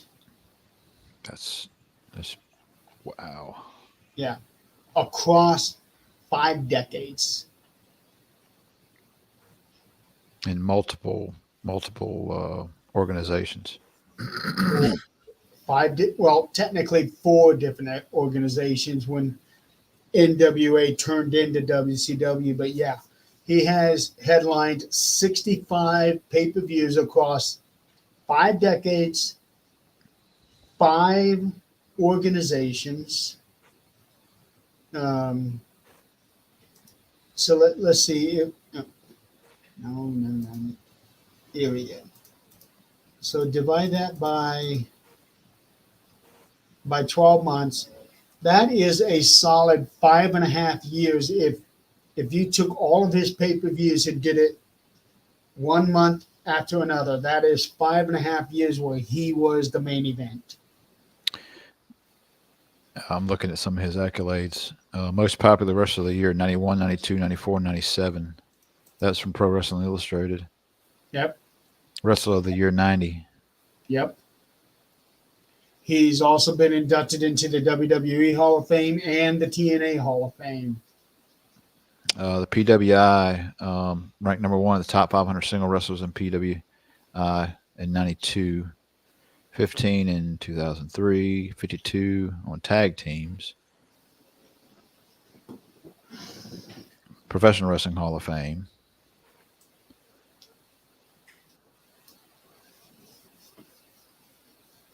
Yeah, I forgot about that one. Professional Wrestling Hall of Fame. Sting overall has had one of the very best careers any wrestler could ever hope for.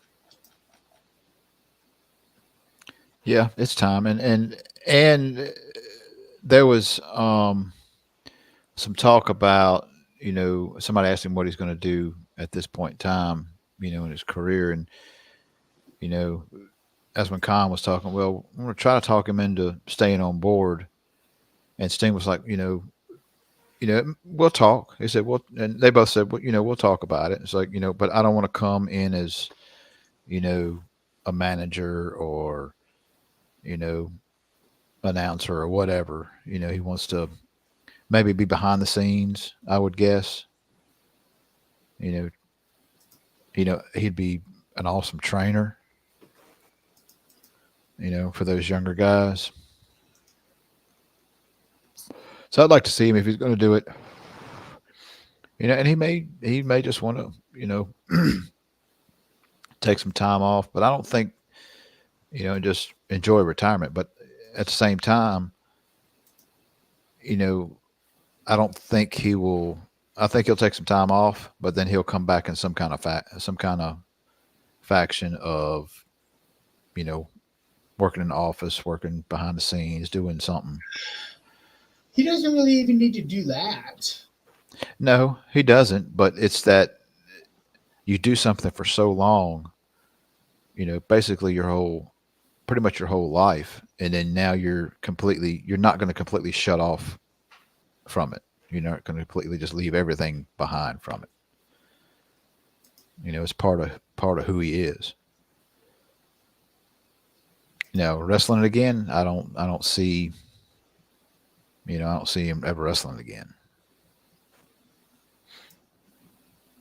But as they say, never say never. At some point, you do have to say that. And and I can see where, and it's in different sports. Your NFL. Your, of course, wrestling. Whereas like finish on top. Finish on top. Don't come in at 80 years old and still try to get in there and relive the glory days. Well, Sting, as it stands right now, is 10 days away from turning 65. And he's done quite well in these matches. Yeah. These last 3 years, despite his And age. that's another thing, if you stop doing all the stuff that you've done that got you here, you at that age, you'll get out of shape really quick. Yeah. But also he's as he gets older, he really needs to be careful with what he does because he doesn't want to suffer the same kind of or re-injure himself with what he did with Seth Rollins. Yeah.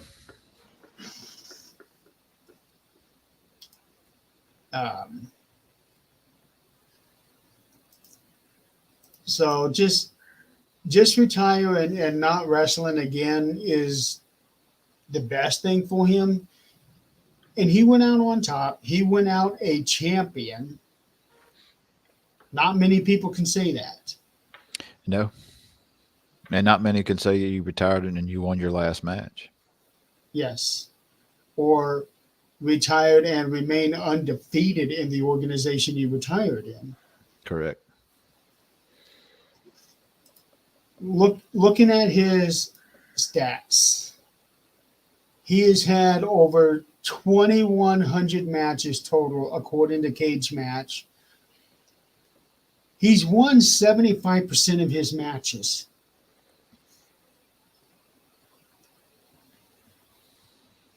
So think about that. 2,100 matches, he's won 1,600 of them. Lost 420 and 115 draws. It's a lot of damn draws. And that's probably early on. Well, this is when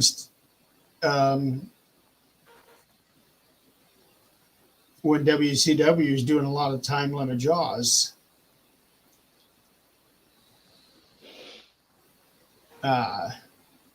Shitload of championships. Mm-hmm. Yeah, there's too many to even Right. name them all. You see, the ones that I have listed were all the world titles. He's won the United States Championship. He's won the Television Championship. He's won TNA World Tag Team Championships, UWF Tag Team Championship. He's won all of these things. I just wish that he could have won the WWE title. At least once.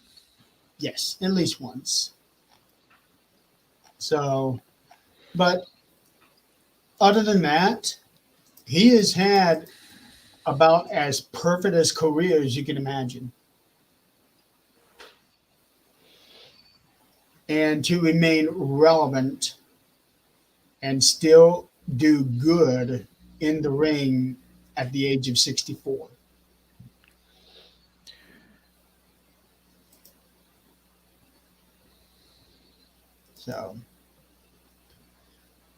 So anyway, that pretty much kind of wraps up our show today.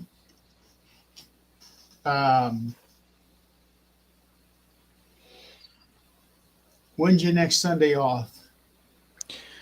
Let me look. That's what I was just getting into looking at. I'm actually off the 17th. You're off next week? Yep, St. Patrick's Day. I think that's when we talked about. Didn't we talk about doing it on St. Patrick's? I don't remember. I shoot for the 17th next Sunday, 1:00. Yeah. I don't have a topic in mind though. Not yet. That'll give us another week to discuss everything that's going on with and the road to WrestleMania. We do have that request for pay-per-view review. That is true. I have to look back on it and see which one it is. I want to say it was the 1990 Rumble. I think so. But we can check. We can check on that. So that's one idea that we can do for next week. We could do the Rumble and then talk about what's going on right now, currently. That works. So do that then? Yeah, let's do that. All right. I'll just go ahead and get the studio set up for that and be done with it.